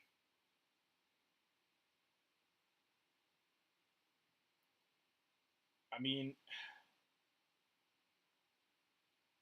I understand you running the. Oh, is it for Jim Brown? Oh, that makes a lot more sense. Oh, okay. I was able to finally read. There's Deshaun Watson. I was finally able to read what the orange signature was, and it's Jim Brown. That makes more sense. 32. I was so confused. I was like 32 years, and I was like 32 years.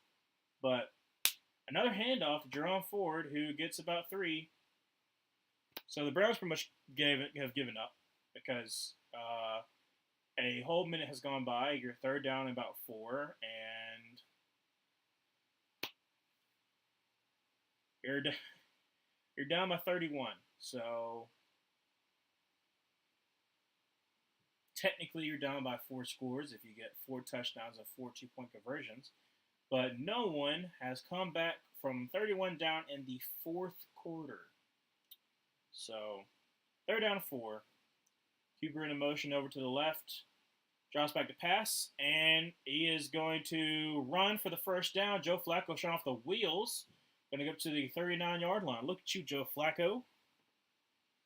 Yeah, I don't blame people leaving. It's the game's over. Like I said, 11:40 left to go in the game. In case you're wondering, it's still 45-14. Joe Flacco, draw. I just 2-yard loss, and like I said,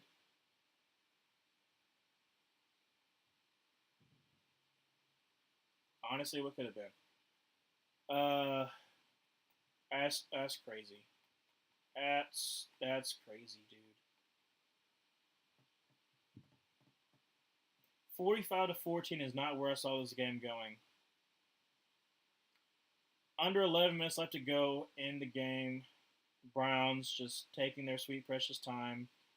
Throws out to David Bell, who's going to get about 5. And yeah, third down and about whatever. Dude, it's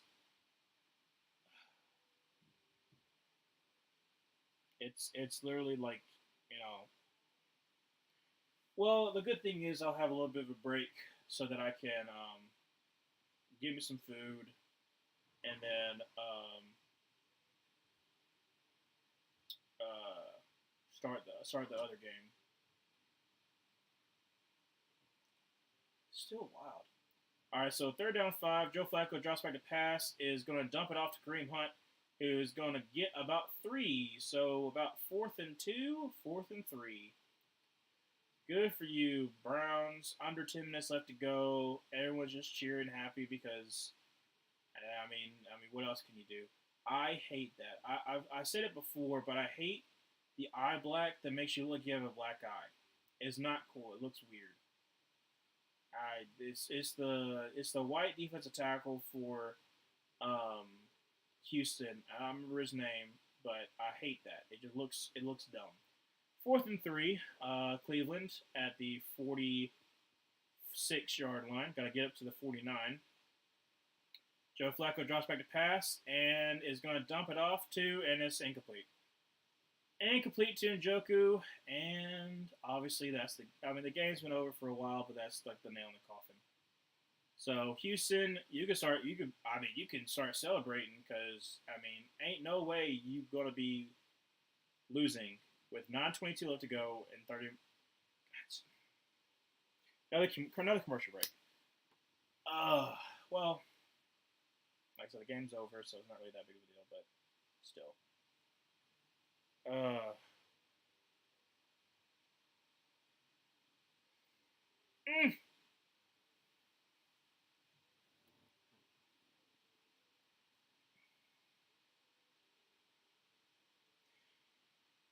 uh, there's nothing really for me to say though, because everything I've said has already been said.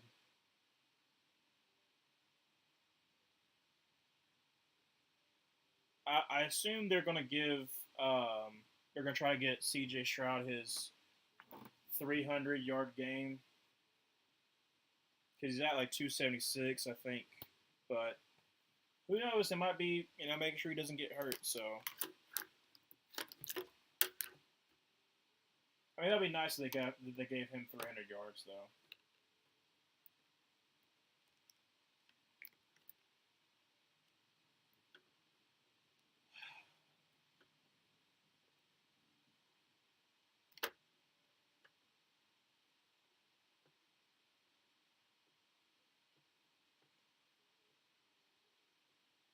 Mm.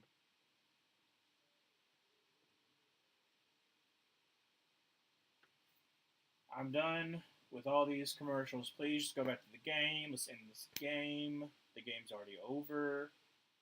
If I had my way, this is the last commercial break, but I know it ain't. I'll be okay with one more. You got 9 minutes left. I'm okay with one more. That should be it.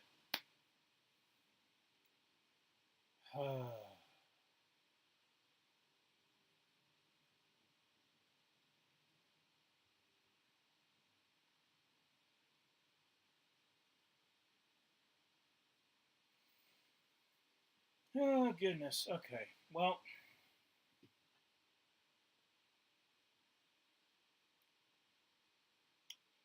game's still like 45-14. Houston's going to have the ball at about midfield. I don't know if CJ no CJ's not in. So CJ ends the game with about 275 passing. Going to have David Mills be in there. That's kind of interesting. And Pierce actually gets himself a carry. I mean, he had a carry early in the game, but he really didn't go for anything. So yeah, I said it before, but it's just so odd this game. But if I had to guess, it's just going to be you know the rest of the game just going to be running the ball and just trying to get out of here without any injuries.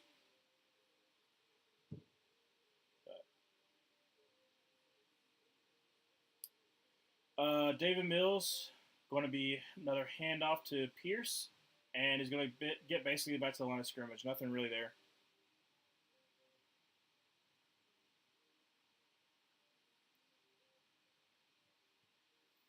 Mm.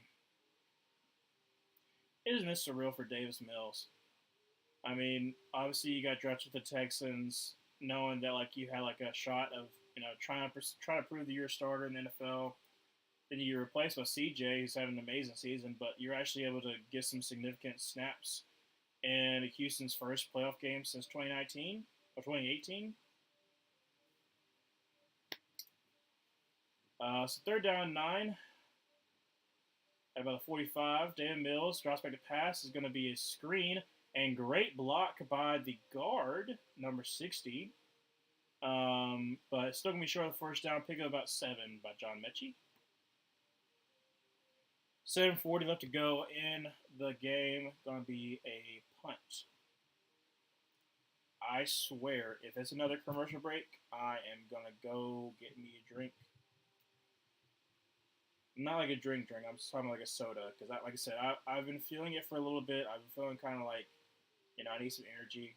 But, oh my gosh, this is hurting me. I'm sure Houston's just going to, like, let this clock all the way to go down and then call a timeout. But, or they might take the delay game. I don't know. 7:04 left to go in the game. Houston's going to punt it away. Like I said, there's nothing really for me to say, though. It's game's over.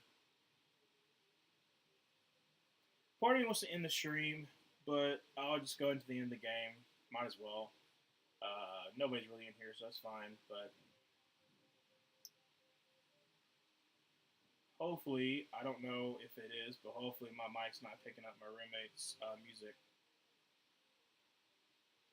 Johnson, kind of a high snap there, punts the ball away, and it's going to be going for a touchback. So look at you, get a start off the ball, Cleveland, in a pretty good position. Under 7 minutes left to go in the game, and they're going to go to a commercial break. Of course they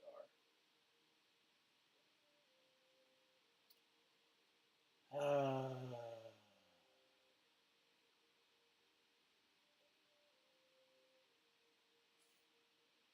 See here. Okay. 6:11. I got 50 minutes till the next game starts. I could order something. I have it come here. I don't know. I might just wait, and then I'll get it myself.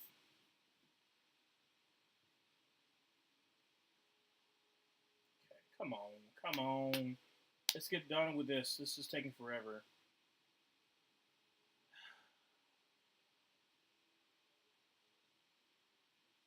Get back to this game. There's nothing. Oh, I hate all these commercials. I hate all these commercials. I really do. Because base case scenario, game's going to end about 6:30. I really feel like I need to order because I don't think I have anything at the house. What here?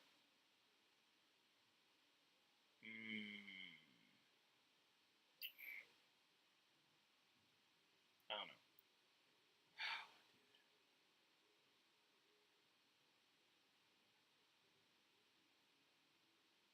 This pizza one thing, but then I'll take a little bit to eat it.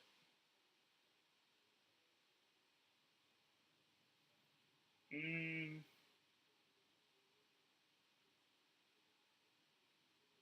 assume it'll be alright. In case you're just joining, it is 45:14. Commercial break's finally getting over with because there's absolutely no reason why we should have commercial break when the game is practically over. So, Brown's going to start the ball. First down 10 at about the 20, 25 yard line. I can't remember. I think it's 20-yard line. Under 7 minutes left to go, so not really anything you can do. If you're Texans, you're starting the party early. There's nothing really that's going to happen. CJ Stroud's already been out. Their whole entire, I think it's pretty much just their backups playing right now. Yeah, I see Toa.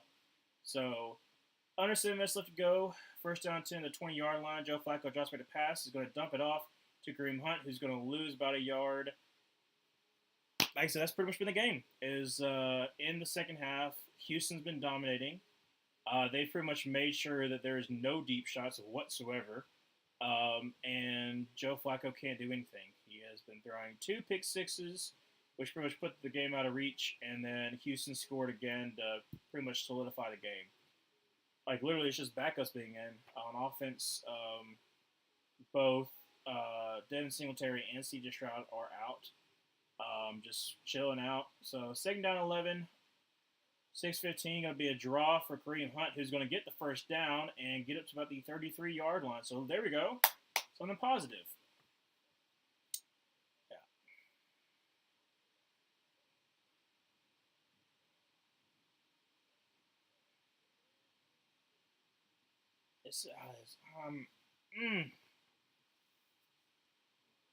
Like I said, half of me just wants to stop, pretty much. And they don't even really show the play to begin with, but it was supposed to be a screen. Nothing really happened there. So second down 10, 5:47 left to go in the game.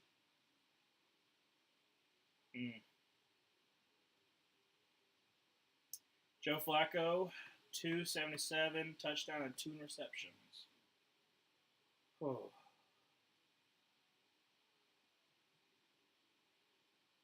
Like I said, I'm trying not to be too angry because, like I said, I'm still happy for Texans, but I absolutely hate this. Like, I don't mind watching it on my own, but when I'm streaming it by myself, that's where I'm kind of like, nothing really to do. So, about 5:30 left to go in the game. Third down and what, 12 maybe? Third down 11. Nothing really going to happen. So, third down and 9. So, 5:20 left to go in the game. Still 45-14, in case you didn't know. In case you didn't know. Joe Flacco's going to drop back to pass, I assume. Yep, drop back to pass. Will Anderson with the pressure. Probably should have gotten a hold there.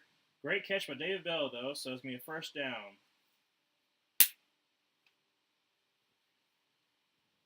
So under 5 minutes left to go in the game. Like I said,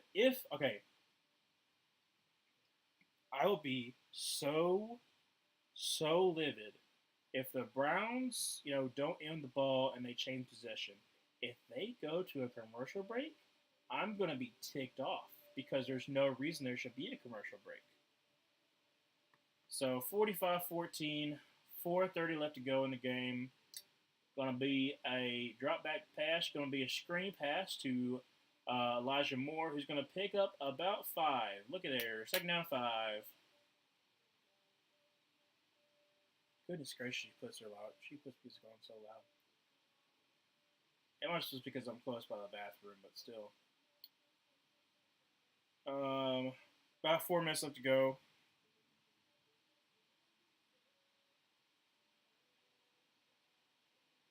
I hope that it's not bad that I have music playing in the background. It's not. It's not me.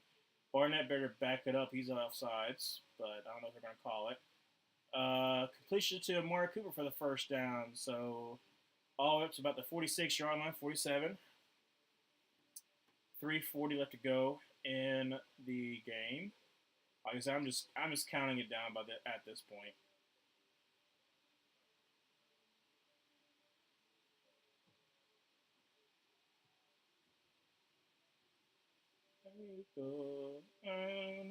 I'm sorry.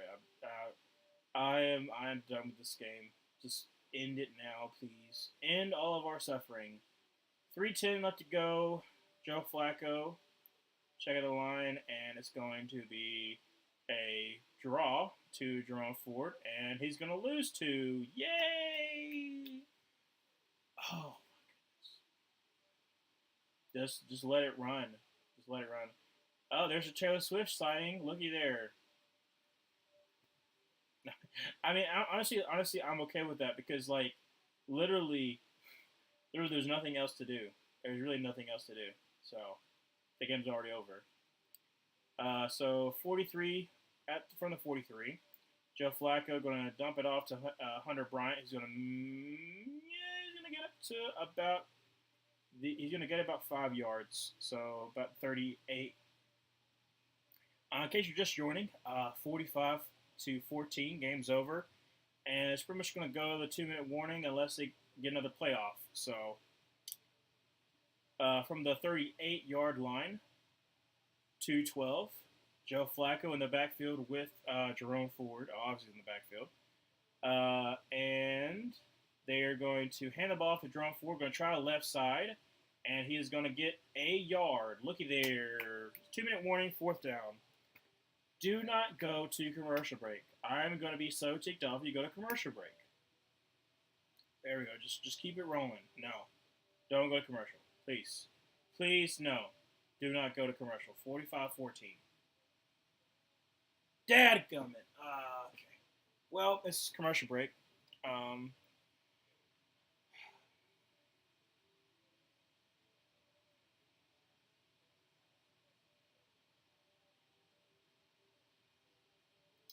Um,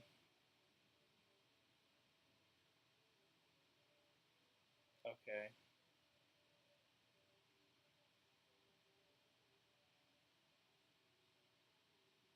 Like I said, I have no words. I don't know. I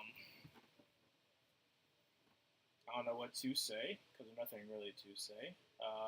Game's already over. While we go to commercial break, I don't know.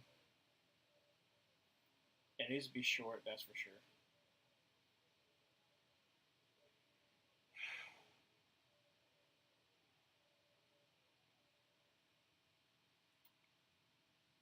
Okay.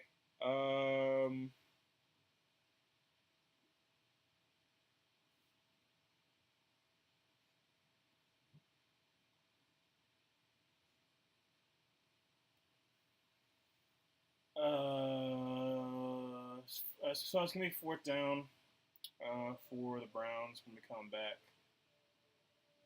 Um, I need me some food. I need me some food. I'm feeling it bad right now.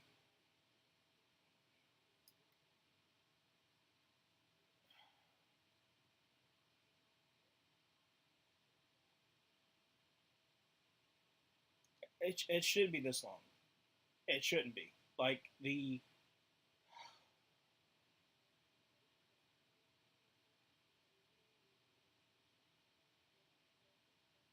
literally the last comment I'm reading because, like I said, it's been sparse in the second half. That kind of shows how how that first half was like something we're like, oh, this is gonna be good, and then all of a sudden, no, just come on.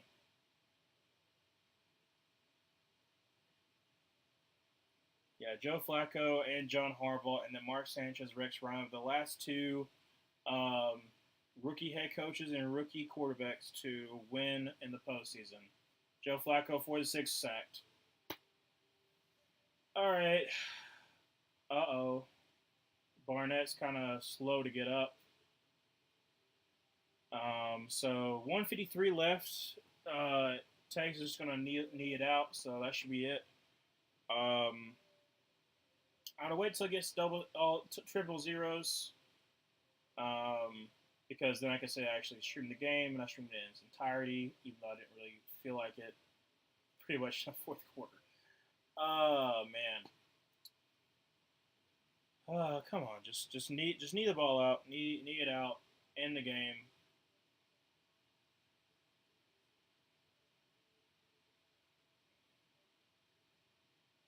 Yeah. Love, love, I want your love. I sorry, just my roommate's music.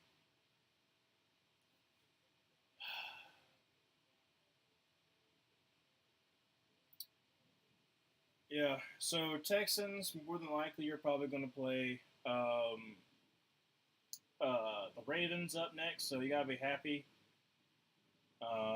Browns, you had a great season. It's unfortunate that it had to end this way, but at the same exact time, you live and you learn.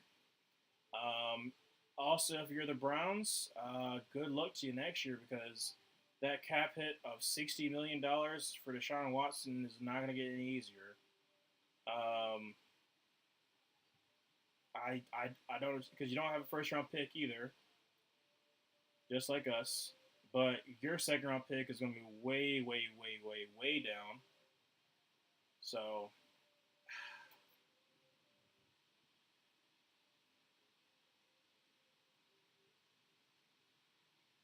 all right. So that'll be the last knee. Like I said, I'll wait to hit triple zeros, but just be ready for it to end. As last knee. So Texans win 45-14. Um, Kind of crazy, not gonna lie. Did not see that happening, but it is what it is. Uh, I'm trying to decide where I want to go for food now. Um, but thank you for coming.